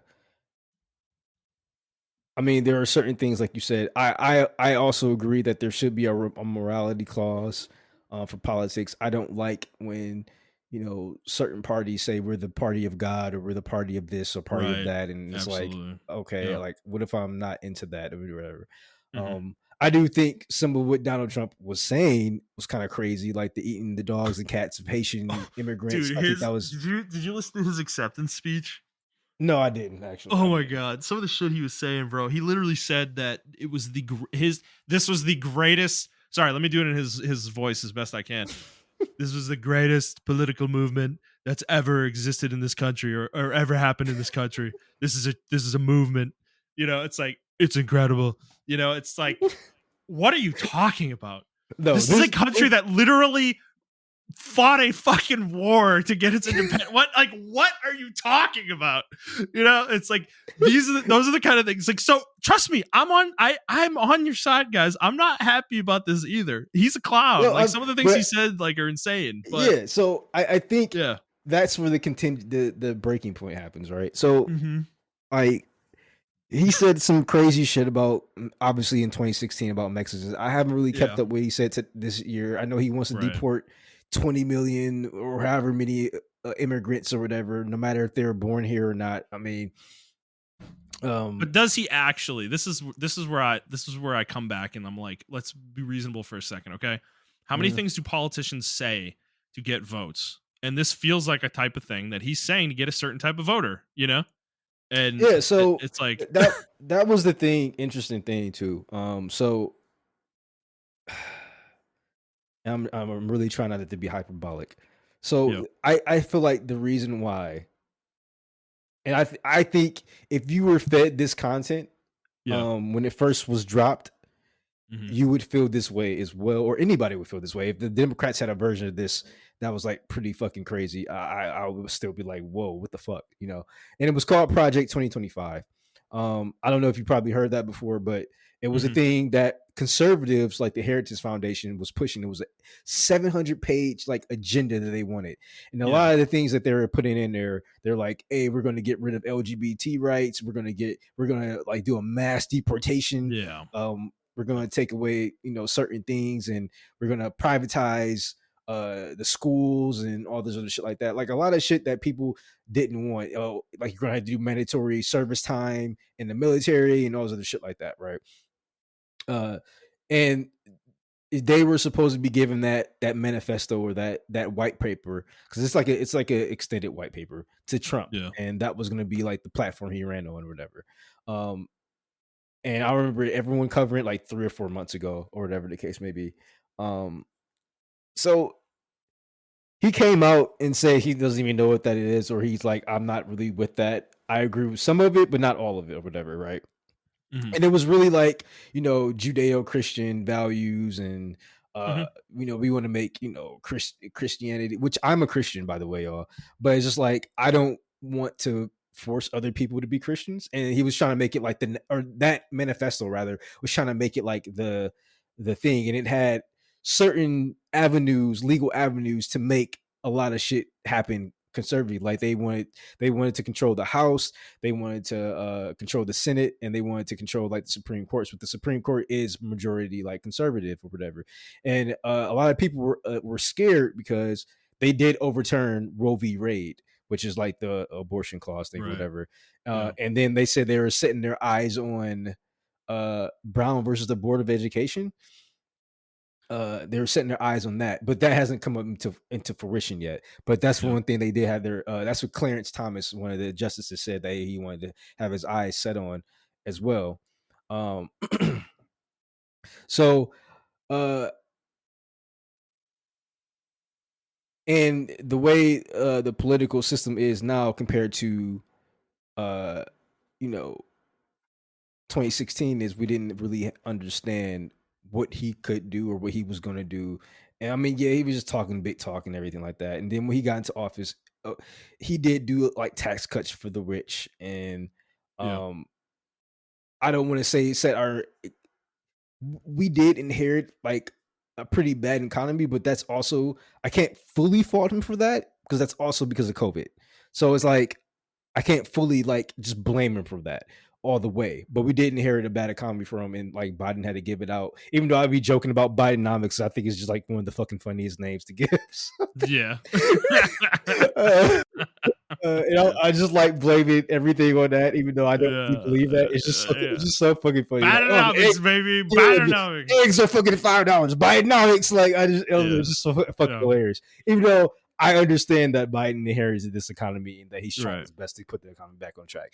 So, also, by the way, I'm a leftist, so I am not a liberal, and I do not like Biden and everything like that. It was one of those things where there are a lot of conservatives who didn't like Trump. They're like, but he is a conservative, so I'm going to vote for him. And that's kind of like how I was with Biden, even though Well, you know, whatever. Biden's more moderate, right? Like, Yeah, he's more so of a he's not moderate. like he's not really fully aligned with where you're at politically. Exactly. So, um, That's true. That's true. same, Every presidential election, though, it's yeah. like, yeah, Same with Kamala. I feel like she was more center.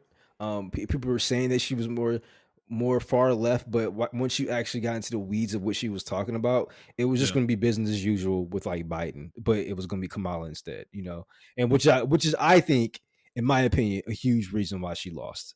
Um, so that's a whole different conversation. Anyway, like, but yeah, like with Trump, like a lot of the rhetoric that was surrounding him was that Project 2025 that does like, specifically go after like transgender people and getting rid of LGBT rights and all the other stuff like that. So if I was a part of that group, I too would be scared.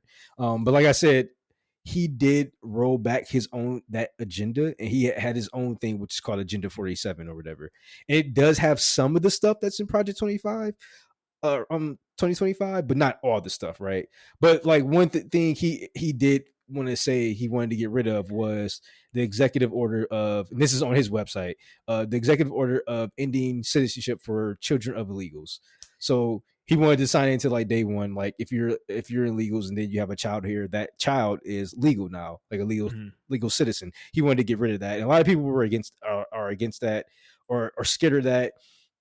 There were things where he was just saying. I do remember him like kind of shooting from the hip when he was on the political trail, saying like, if you are an immigrant, even if you're like a legal immigrant, you're getting out of here anyway. I don't give a fuck. Like, we're deporting 20 million immigrants. All of you guys are leaving, like whether Yeah. you're legal here or not. So if I was an immigrant, I would be scared of that shit too. Um, so also like and before, when he was saying that stuff, there were checks and balances and things of that nature. As far as like his administration that he had in 2016, they were like for instance, like the George Floyd protester slash riots, if you want to call them riots, however you feel about them. He told one of the generals, "Can we just shoot them in the leg?" And the general was like, "Bro, we can't just shoot our citizens in the leg. Like they have a right to protest or whatever." He's like, "No, let's just shoot them in the leg." Like I don't know, I mean, why can't we do that? Like, and that's what his general, one of his top generals said. Uh, uh, they were saying that he had like a lot of fascist tendencies. He really admired Kim Jong Un and uh Vladimir Putin, how he admired how they rule with an iron fist or whatever. He was just very enamored with like uh dictators. So a lot of people associated that with, okay, he's going to be a dictator. And now that he has like the house, the house is conservative, or not the house conservative. I think the house is still up right now, but the Senate is conservative now, Senate majority, and the Supreme Court is obviously conservative. Mhm. uh he was going to start rolling back protections, like, like they I think they also said, like, they hinted or floated the idea, one of the justices, not Trump, but one of the justices that he appointed, said that they're floating the idea of like getting rid of the Civil Rights Act for voting, I believe, or something of that nature. And it's like, that's kind of crazy for me. That's crazy. I'm like, okay, like that Yeah. affects me like directly. So like, I don't, but like, I'm looking at his agenda and I don't see any of that on his agenda, right? So Right. it's almost like propaganda versus misinformation versus propaganda versus what's going on. And I think Mhm. a lot of people don't even know about Agenda 47. Like, I didn't even know about Agenda 47. I consider myself tied into politics. Yeah. I didn't even know about Agenda 47. All I heard was about Project 25, 2025. But I also did know that he distanced himself from Project 2025. The problem is that he had some people in his administration that wrote Project 2025. They are in his new administration. And on top of that, like, I don't really like his new, like, I don't really like RFK as like the medicine guy or running the CDC and everything like that. I think that's batshit crazy. I think RFK is batshit Oh crazy. man. Me personally. Yeah. Yeah. But yeah, so I think that's where a lot of the fear comes from. And I think that's why I said, like, before the podcast started, I think a lot of that's warranted, because I don't want, like, if you're just going by like pure who's going to be running administrations, I think RFK Jr. is like probably the worst person to run the Yeah. CDC, Yeah. or the Food and Drug Administration, or whatever the case may be. I actually do agree with some of the stuff he said, like, why are these allowed in our foods, and then other countries, like for instance McDonald's, everyone who goes to another country's McDonald's is like, man, it is so fucking good. Then it comes here, it tastes like fucking dog shit. So it's Yeah. like, I do agree with like that part of it, but it's just like, I don't know how extreme they're going to go. Um, and it's Trump is one of those people that will say almost anything to get a vote. So he Yeah. will sometimes teeter on the line of extremism and everything like that. I don't think it's And teetering. He goes over it for sure. yeah, he goes This over. is, Yeah. dude. Yeah. The So I think deporting that's why. stuff is crazy. The deporting stuff is crazy, dude. Like, Yeah. yeah. So I think that's where, and I will agree with you, like you said before the podcast, like, it's not like people screaming in the streets and everything. It's more like a slow dread crawling feeling that people have that's Yeah. online. But I think a lot of people, more people are taking it better, because like I was just like, hey, ball up top. We gotta, we just gotta, to me, this is gonna sound so crazy to me, because maybe I'm an anarchist in the back of my fucking head or something. I actually love that he won. Like, Yeah. thank God, right? Because now this is the time for the fucking Democratic Party to look at themselves and say, we fucking suck, and the leftists to look at them and say, yeah, Dude, we told you yeah, guys fucking suck. I have no Like, faith in the Democrats though, dude, because they should have done that the first time. And what did they do? They rolled out Biden? Like, come on, man. What and, are we and, doing? you, Like, and you know what? The reason I think Biden won is because he did have the most leftist positions, and yeah. then when Harris got back into thing, they start teaming up with Dick Cheney and Liz Cheney, and people are like, what the fuck? Why Yeah, are man. you? Yeah. Like, Dude, even conservatives, yeah. like new age conservatives, like our age, were like, why are you being with these people? Like, what the fuck is Yeah. wrong with you? Well, Like, it's a pendulum swing kind of thing though. I think the last 3 elections, it's kind of been that. Like, I think the party that lost the previous election comes out in numbers, because that happened in 2016. This happened in 2020, where Democrats, there were 15 million more Democratic votes in 2020 than there were this year. Like it was Yeah. 66 million this year versus 81 in 2020, which is insane. Dude, that's fucking nuts. And then Republicans this time, it was actually, the numbers were pretty similar. It's just the same that for the Republicans. yeah, it's just that the Democrats came out in lower numbers across the country. And and so, I can tell you why that is. And a lot of liberals don't want to, like, they hate me online because I'm talking like hella shit because I'm a leftist, so I'm talking like hella shit to them. But it's just like, the reason why people didn't come out is because a lot of people don't support, like, the like, I know a lot of like Arabs and Muslims who like, even though you're, like actual Muslims, like black Muslims, white Muslims, Arab Muslims, and stuff like that, who are like, I'm not voting. I don't really agree with Donald Trump, but I also don't agree with the Democratic Party because they're supporting like the issues that's going on in Gaza. Yeah. So, and then on top of that, you have Jewish Americans who are like, well, I support Israel, and then you're saying that you're not backing us all the way. So now I'm not gonna support you. You see what I'm saying? So that's where that 15 hedging million there went. There is a no-win situation. Yeah, exactly. Sure. So and then on top of that, like the Democratic Party, they're like sending all this money to Ukraine when, like, if I'm an average Joe person, right? I go to a job, I work my job, I come home. I'm not terminally online. I got like 2 kids. Me and my wife got 2 kids. We watch some TV. We may listen to like a Joe Rogan podcast on the way to work or whatever the fuck, you know what I'm saying? Yeah. Like, and I get to the grocery store and this is just an example. Bread was just $3 last week. Now it's fucking $5 this week, right? Yeah.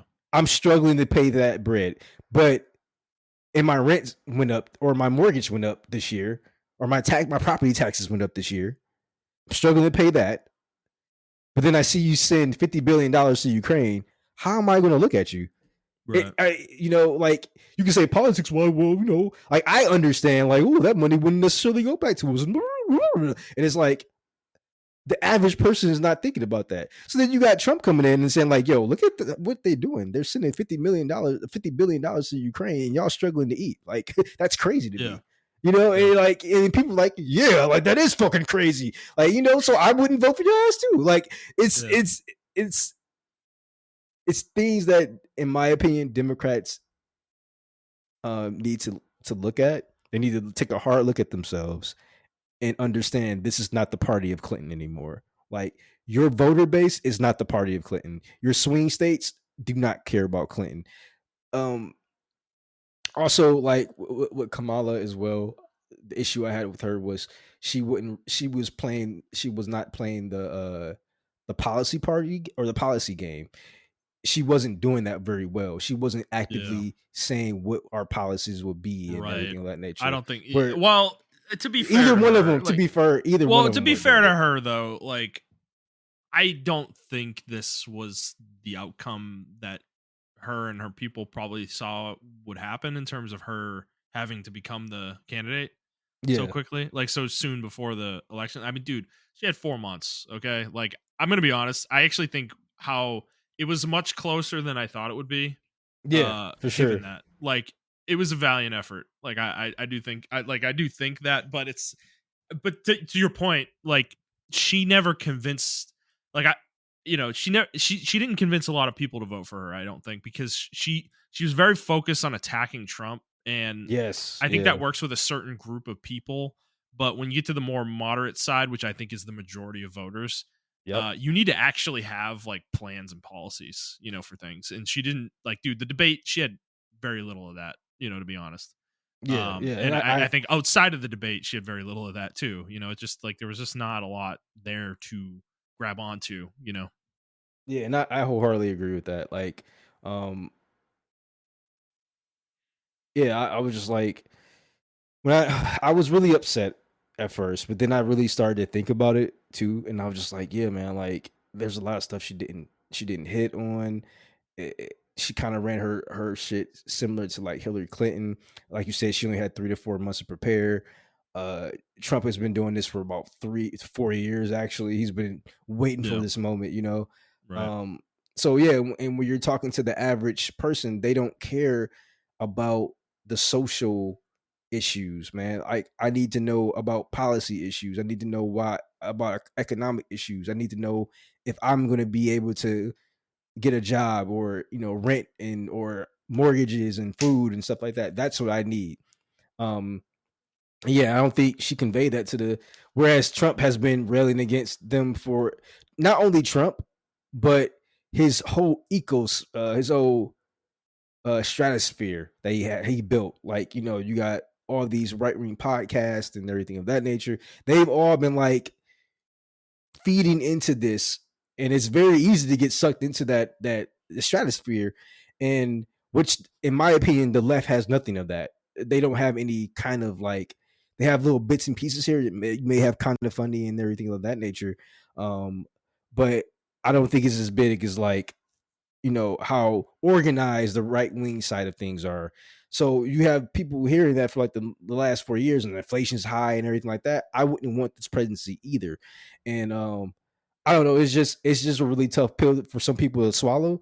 I think it's a really tough pill for like Democrats to swallow. I think it's a really tough pill for if you are a part of one of the groups that he unfortunately attacked or like Yeah. Right. railed against. You will feel some type of way where you're saying stuff like that inside of the Reddit, and you will think you're not thinking clearly, and you will think every Trump supporter just hates fucking gay people or hates trans people or whatever the case may be, or hates immigrants and everything like that. Where it's like, nah, bro, I actually don't even know about that shit. I just want a better economy, So it's just Yeah. like, Right. Well, yeah, I think the majority of people probably vote in some level of ignorance, Like yeah, for that's sure. true for me. Like dude, there was like 33 things on the ballot to vote for. Oh my god, I And know, I right? voted for 3, I think, because I'm like, dude, it was like a fucking, there was like a fuck ton of judges and stuff. I'm like, I don't fuck, like, what the fuck? I don't fucking know, dude. Like, I can't keep, I didn't, like, it's insane. That, so there's like, I think this is where I It's come down on unrealistic it. in my It opinion is to know all unrealistic. I that. mean, dude, to be kept up with politics is like a full-time job, Yeah, and and it's I enjoy very, I very enjoy my depressing. life too much to do that to myself. So it's like I keep up with what I can. Unfortunately, it's usually on a national level. Bless you. The Thank big you. things, the big propositions locally are the things that I tend to focus on locally. Mhm. And so that's what I would recommend though to people. Is like, this is really the reason I want to talk about this. Is it's like, it's not really about the candidates or the election necessarily. It's just the vibe and the attitude people are having. Like the country still exists. There are checks and balances. I know it doesn't look great that I think they control the Senate. Like you said, they might control the House. But there will still be elections in 2 years for those things, where if people come out, it can be changed. Like, Exactly, and the that's why I Democrats can said get ball up control of it top. again, and then that completely changes the equation. Yeah, Um, that's why I use the basketball term ball up top. That just means run it back. We're gonna yeah, just right. got it. You So got to yeah, hold it down, hold it down. I understand the uneasiness. I don't disagree with like people having these feelings, right? Like, mhm. of course, especially if you're in a minority group that he called out specifically, or he's talking about deporting. Like, dude, of course that's gonna make you nervous. Like, I don't personally, from my position, I don't think he's going to act on these things. I think these are just campaign promises that, like, this happens with every candidate in any political race ever. They make promises that they wholly intend not to keep, right? To get votes. Yeah, That is just part of politics. And I think that's a lot of the extreme stuff that he says. I think that's exactly why he's doing it. He's trying to get a certain vote. He's trying to rile people up. He's trying to make his rallies really big and huge and, it's effective. just So it's just yeah. really dangerous.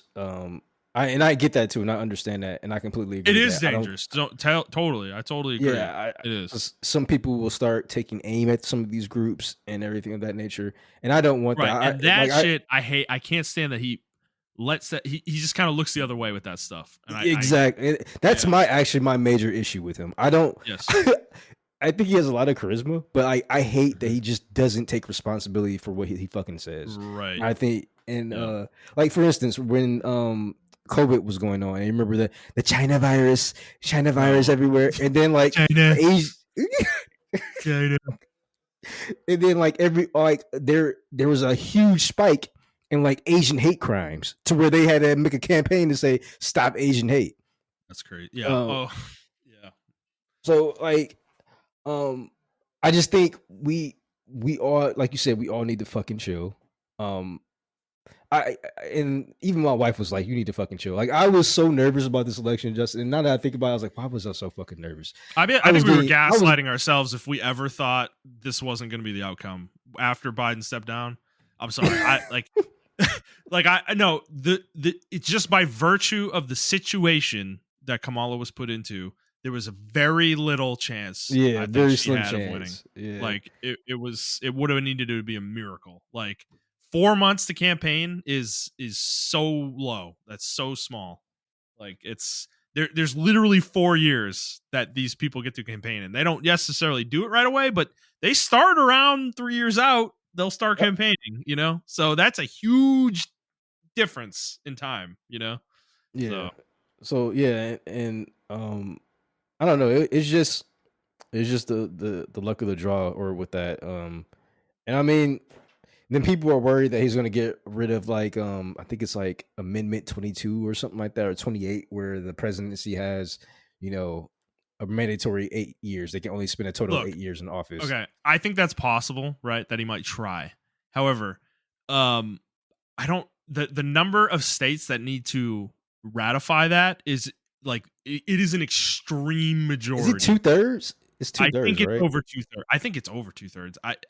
It is an insane amount. There is no shot that's gonna happen. I'm sorry, unless he breaks the political system, literally breaks the rules in some way. Like, which I'm sorry, I just don't believe. This is the kind of stuff where you're getting into like a level of like your lack of faith in the American like apparatus as a country is so low that you think this stuff is possible. I don't understand. Like there's just a level of unreasonability to it that I can't fathom. Because yeah, like dude, unratifying an amendment is so hard. Ratifying an amendment is so super hard because you also need that 2/3. It's I mean, like look at the breakdown of red versus blue. It's like not it's fairly split, It's like it's so I don't think that kind of thing would ever Yeah, happen, and I think people need to understand the reason why I also had kind of hope, right? Is because even though people voted for him in the presidency, a lot of the states also voted a lot of blue policy, so they legalized um, abortion. Like in a lot of the red Yeah. states that did vote for Trump, like he has abortion, he have abortion rights, and legalize marijuana. Even though I don't smoke, but he like legalized marijuana and stuff like that, and just some other blue policies or whatever. It was just the state turned red for Trump, but like they even Yeah. elected blue congressmen and blue Yeah. senates and stuff like that. Yeah. First of all, sorry, no shade to Texas, man, but how the fuck would we get Cruz back, bro? That's the one thing. I don't even care if you all voted for Trump, bro. I Dude, thought every Texan. this man, what does this man have to do for Texans to wake up? This is the one I'm more offended by, to be frank. Yeah, this is not a red or blue issue, y'all. I just can't. No, this is a stand human Cruz, bro. issue. This is a human issue. This is the man who ran away to fucking Hawaii or whatever he did when the fucking state was buried under snow and the electrical grid didn't work. Like, what are we doing? Dude, I would have voted for a fucking scarecrow instead of him. Like, Jesus Christ. So I'm gonna be honest, as a Texan, that's the one that really pissed me off. I was just like, bro, are y'all? I was like, I didn't even care. I knew Texas was gonna go red. I knew it. Of that course. wasn't even in my thought, right? I was like, but there's no way we're getting Cruz back. There's no way. Boy, was I wrong. How badly did he win? How badly did he win? Did he smash already? I think he only won by 2 points. I think he only won by 2 or 3 points. Damn. Yeah. All right. Okay. He's got to get out there and campaign, bro. He's losing his grip, Yeah. Shit. So, but yeah, that was really the only one. But like, Yeah, I'm over it. I'm actually glad the fucking season is over with. I'm tired of all this ritual shit. I mean, it's gonna continue for the next couple months, but I think until maybe like 2 or 3 months after he's sworn in, is gonna die down. Uh, Yeah. but I also agree with you, which is why when we started the podcast, we actually started a podcast when Trump was in office. Which is so Yeah, fucking funny. we did. I mean, dude, we've been doing this for 6 years almost, dude. Like, It's so crazy. it's yeah. Yeah. So it's like, and which to tie it back to video games, I am so tired of both sides, bro. As far as like video games and this left versus right shit, Mm, and mhm. uh The anti woke the versus the anti woke. woke, the Yeah, woke, and shit like that. Like, I I am so tired of it, bro. so And reductive and stupid, and like there's it, no nuance, man. Like drag. That's why Dragon. That's why I wanted you to talk about Dragon Age for that reason, because there's been no nuance around the discussion around the game, and it's really fucking frustrating because nothing is so black and white. There's nothing in this world that is so black and white the way people make it out. So yeah, yeah. So I mean, I know it's going to continue for another 4 years because he is who he is, and he loves the controversy and everything of that nature. So we are going to get this kind of thing, but I just hope we can come to a place to where we can have civil discussions about stuff. We can have we can get rid of in this even the video game thing happened before Trump. Uh it was mhm, the Gamergate thing. I really yeah. want us to move past that as a fucking society. Like, as a a fucking as hobbyists, we need to move past the Gamergate shit. Like, we have to move past this whole uh anti woke versus woke. Unfortunately, that may never happen. We're just radicalizing everything. It's like That's what it is. I don't like the yeah, radicalization of everything, man. It's yeah. just I don't think it's healthy at all. So I don't know. I don't know. I mean, like, how you feel about that? Like, Yeah, I mean, I'm with you. I'm tired of it. I've been tired of it for a fucking decade, dude. It's just like I don't know what the solution is for us. It's like we can say it till we're blue in the face. It doesn't matter how much reach podcasts like this have. It doesn't seem to matter. Like these conversations still happen. This is where I don't like places like Twitter and Reddit and stuff are just like a breeding ground for this kind of thing. Like, dude, I was like scrolling through Reset Era when I was preparing for the show on um the kind of funny stuff, and like, dude, some of the things that people in there are saying is just like, I don't these people are fucking psychos, dude. They're like they're like talking about like, oh, these guys seem okay, like, oh man, I got to be really careful about what I watch. It's like I can't possibly hear somebody who's on the right. Like those people are fucking psychos. Like they're saying shit like that. Like they literally make sure that they consume content in a way that aligns particularly like exactly perfect with their viewpoints. And it's like, dude, how do you live your life like that? I don't understand. You go to the grocery store and you hear somebody say something that's like, right wing or conservative, and you're like, oh, fucking bigot, fucking motherfucker. It's like, no, I don't think you do. You're just like you're a little troll on the internet who's like hiding in like a fucking cave or a sewer. It's like, I don't know. We need these people to not have as loud of a voice as they have. That's my problem. It's like these are the people leading our conversations, or people like that. Some of these influencers that have huge followings are the ones leading these conversations, and I'm like, they're the ones starting this shit and getting it going, and it's like, dude, part of it is like, how legitimately, like, do they genuinely feel the way they're expressing, or are they just like trying to get people riled up, and they're farming the like hate views that they get, like I feel like a lot this of it is is that. I think a lot of I it was is just about to that. say that I wholeheartedly believe Yeah. 95% of people who are doing stuff that they're doing, they're just farming hate views. Like, it has Yeah, to, there's because a lot of money in it, unfortunately. It's yeah, wild. I just Yeah. can't imagine waking up and thinking this shit. Like that Grums guy on Twitter. Oh my Like, fucking god. Oh, It's the worst, dude. Dude, so we didn't talk about the Mr. Matty Plays situation. Like, did you see that whole situation? What happened with Mr. Matty? So Matty had some of his footage got leaked before the embargo, and people, you knew it because of the custom character. It was his custom character. He later confirmed that it was his footage, but somebody released the footage on Twitter, and this was a person who has like very like super right wing views. They like expressing like hateful ideas and shit like that, and like it got associated with Matty because it was his footage. And he later said that he doesn't know how it got to that person in particular. He doesn't know that person. He disassociated from him, right? But dude, people came out and dogpiled on him, and they were like pouncing on him, and then like he basically got canceled, or the attempt was made to cancel him because of what happened here.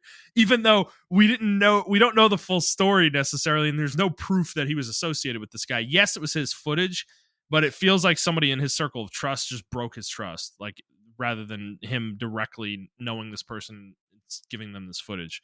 So he like got canceled for it, and Grums came out in the midst of this and posted this fugazi fucking bullshit contract that was quote leaked on 4chan, and it was like the most ridiculously like stupid looking legal document. Like it was clearly made by somebody who's a fucking has no practical skill in anything.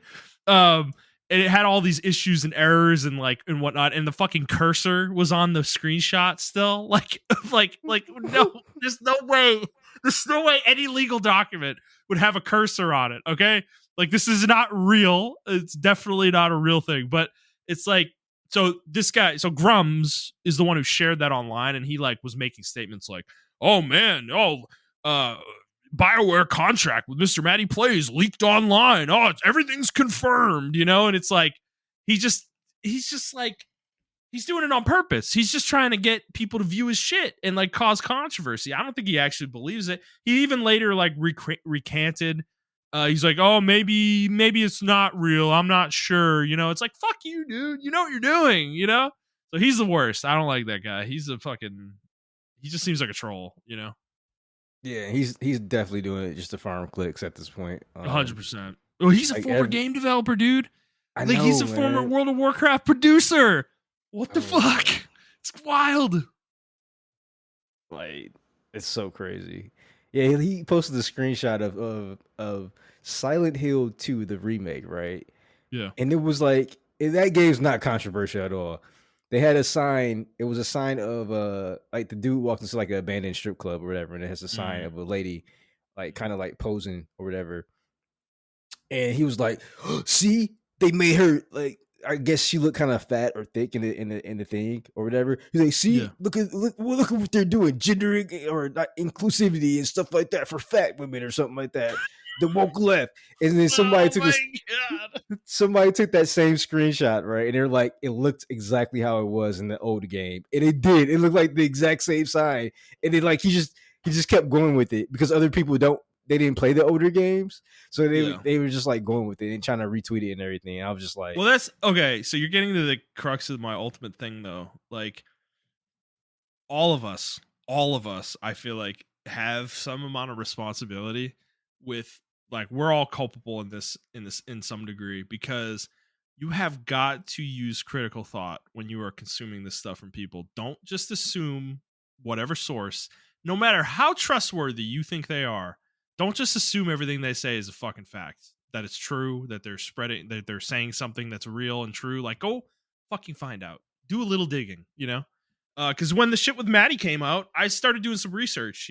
I'm like, because he does not.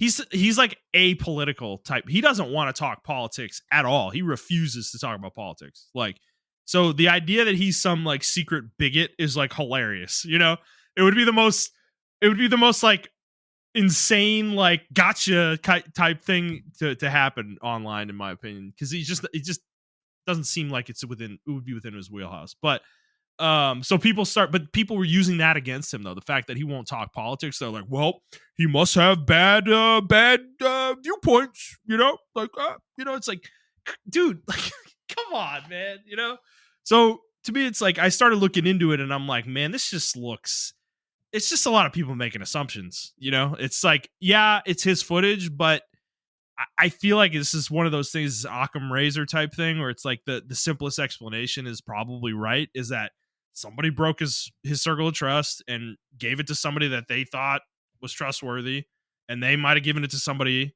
who they thought was trustworthy, and then eventually got down the line like 6 or 7 people, and it got to this guy somehow. It's like I don't fucking know. So it's I don't know. It just use your brain a little bit. Like, think about it a little bit deeper. Don't just take these things and assume they're true. And that's what people were doing with Maddie. It's like they were just, I don't even like, this is the thing. I don't love his content personally, but I don't have a problem with the guy. It's like, this shit, he doesn't deserve this kind of thing to happen to him. It's fucked up. It's like his livelihood gets fucked up because of this. And it just felt like people were targeting him. But that's the thing, people weren't doing research. Like, people were just assuming the things that were being said on Twitter were correct. And like Twitter is the last place that you should be making assumptions that a tweet is factual. You know how many tweets I read where I'm like, oh, that's crazy, and then I click on it and I start going into the replies, or like I go like search on Google, and it's like, this person's like fucking lying, they're fabricating some bullshit just to get fucking clicks. It's like, it happens all the time. It's all the time. It's so hard to trust anything on the internet nowadays. To me, it really has become very difficult. Yeah, no, I agree. I think, and the simple fact that they're getting rid of like certain sites. I don't know if you read that article. Like, certain parts of the internet are disappearing now because they're trying to archive and delete old sites and Really? stuff like that. Yeah. Yeah. So it's just like, I don't know, man. Like, the internet's gonna be a very different place by the time we get 50. That's all I guess. Yeah. That's all. It's probably gonna be fucking implanted in our brains or some shit like that at that point. I don't know. Oh my God, please no. No, anything but that. I need to be able to escape Montreal, okay? That's the only saving grace of this era right now, is like, we can get away from it if we want to. That's why, dude, you remember like Google Glass? The idea of it used to be so appealing to me, and I almost think about it now and I want to like almost throw up. I'm like, oh my God. You know what the last thing I want is? To have my Twitter feed scrolling in my eyeballs. It's like, no, thank you. I'm fucking good, man. You know? So yeah. Yeah, it's just like the idea of like cyberpunk and you have like chips inside you and shit. And, Oh yeah. And they like like, change the way your body works, or yeah, the way your and brain functions and stuff. It's like, yeah, you can upload shit, and it's just like, what if you upload the wrong? I mean, that's the thing in cyberpunk. You can upload the wrong thing and it fucking yeah, kills you or of something. course, dude. How would you be able to live in that kind of society where somebody gives you a chip and they're like, yeah, just put it in your thing, bro, and it's like, it could literally kill you. It's like, it's fucking insanity. It's, I don't know. It's like, that's like the equivalent of like sticking a random needle in your arm. It's I don't know. So Yeah, but we'll see. That might be the future we're heading towards. Who knows? God, I hope not. Cyberpunk made cyberpunk or the cyberpunk genre look so fucking hard or bad. I was like, damn, maybe I don't want to live in this world. Yeah, This is a good world to play in, bro, but not, I don't want to live in this kind of world, man. I don't think it would be appealing, to be honest with you. Like, there's some things about it where you can get like, the prosthetics and stuff like that. If you can get, defects of your body fixed in some way. But it just seems so unnatural. It's like, that would be a hard thing, I think, for people to accept. But yeah. So, all right. Anything else you want to say? This is kind of a weird. I know this is weird that we're talking about the election. I get it. We're a video game podcast. It's kind of hard to ignore for us. Like, Montrell and I are both like, you're way more in tune with the politics than I am, but we both talk about it all the time. And I feel like the feelings people have do cross over into the video game realm with the way people have their like actually discourse with one another. It's just a lot of hyperbole. There's not a lot of nuance. We have to stop that kind of shit, like, if we want to be able to make progress, whether in the game industry or in as a society, in general. So I agree. I feel like there are certain conversations that need to be had. I think both sides though need to stop the rhetoric, and I think we can get a lot more done as a nation if we actually just shut the fuck up and listen to each other. Sorry. Imagine we work Yeah. together. God forbid. Jesus. Can you imagine how powerful the United States would be if we actually worked together? I don't know who I said that to, but I said that exact same thing. I'm like, do you know Yeah. how powerful we can be? If Dude, we we'd be just... on Mars right now. Straight up. I'm not even fucking joking. We literally be on Mars, and we probably would be exploring past it. Like it would, but that's not the society we live in. We got to fight about fucking virtue points and who's the biggest bigot, you know? It's like Yep. okay. Yep. Instead of putting our brains together and like actually figuring out how to advance humanity. It's like that's the issue I have with modern society is like I feel like humans have like completely lost the plot of what we should be doing, you know? We're so busy like trying to like cling to our little territories, you know, everybody has, whether that's like ideologically or literally in terms of like land, you know, and Yeah. stuff like that. That we just it's like, dude, can you imagine the entire world coming together and like being one unified body, and we're trying to like advance science and exploration of space and advance medicine and stuff like like I That just would feel like anything would be possible if that world existed, but you know, that would only be possible if we had some kind of existential threat that threatened all of us, and we like, okay, we all have to put our heads together and figure this shit out. That in my opinion, that's what we will need the happen. aliens to show up. Is what I'm saying. Yeah, not too powerful though. Some Yeah, we need to be able to beat them. Yeah, Yeah. definitely. We need to be able to defeat them. It can't be like a situation where we have no chance. Yeah. Which is more than likely if we ever do meet any alien race, it's probably the case that we wouldn't have a chance. So Yeah, exactly. probably don't want that to happen. But no, I mean you're totally right, dude. It's like the idea that it takes these like megalomaniac billionaires to like advance humanity, like Elon Musk with the SpaceX and stuff. It's like Yeah. that shouldn't be the reality that we're in. To me, it kind of sucks, but it is what it is. It's unfortunately humans are individuals, and individuals have their own needs and desires, and a lot of it's very difficult to get out of that, you know. And unfortunately, it's like we're not all equal either. Like that's the reality. That's the real crux of the problem is that we're not all equal. So that creates these like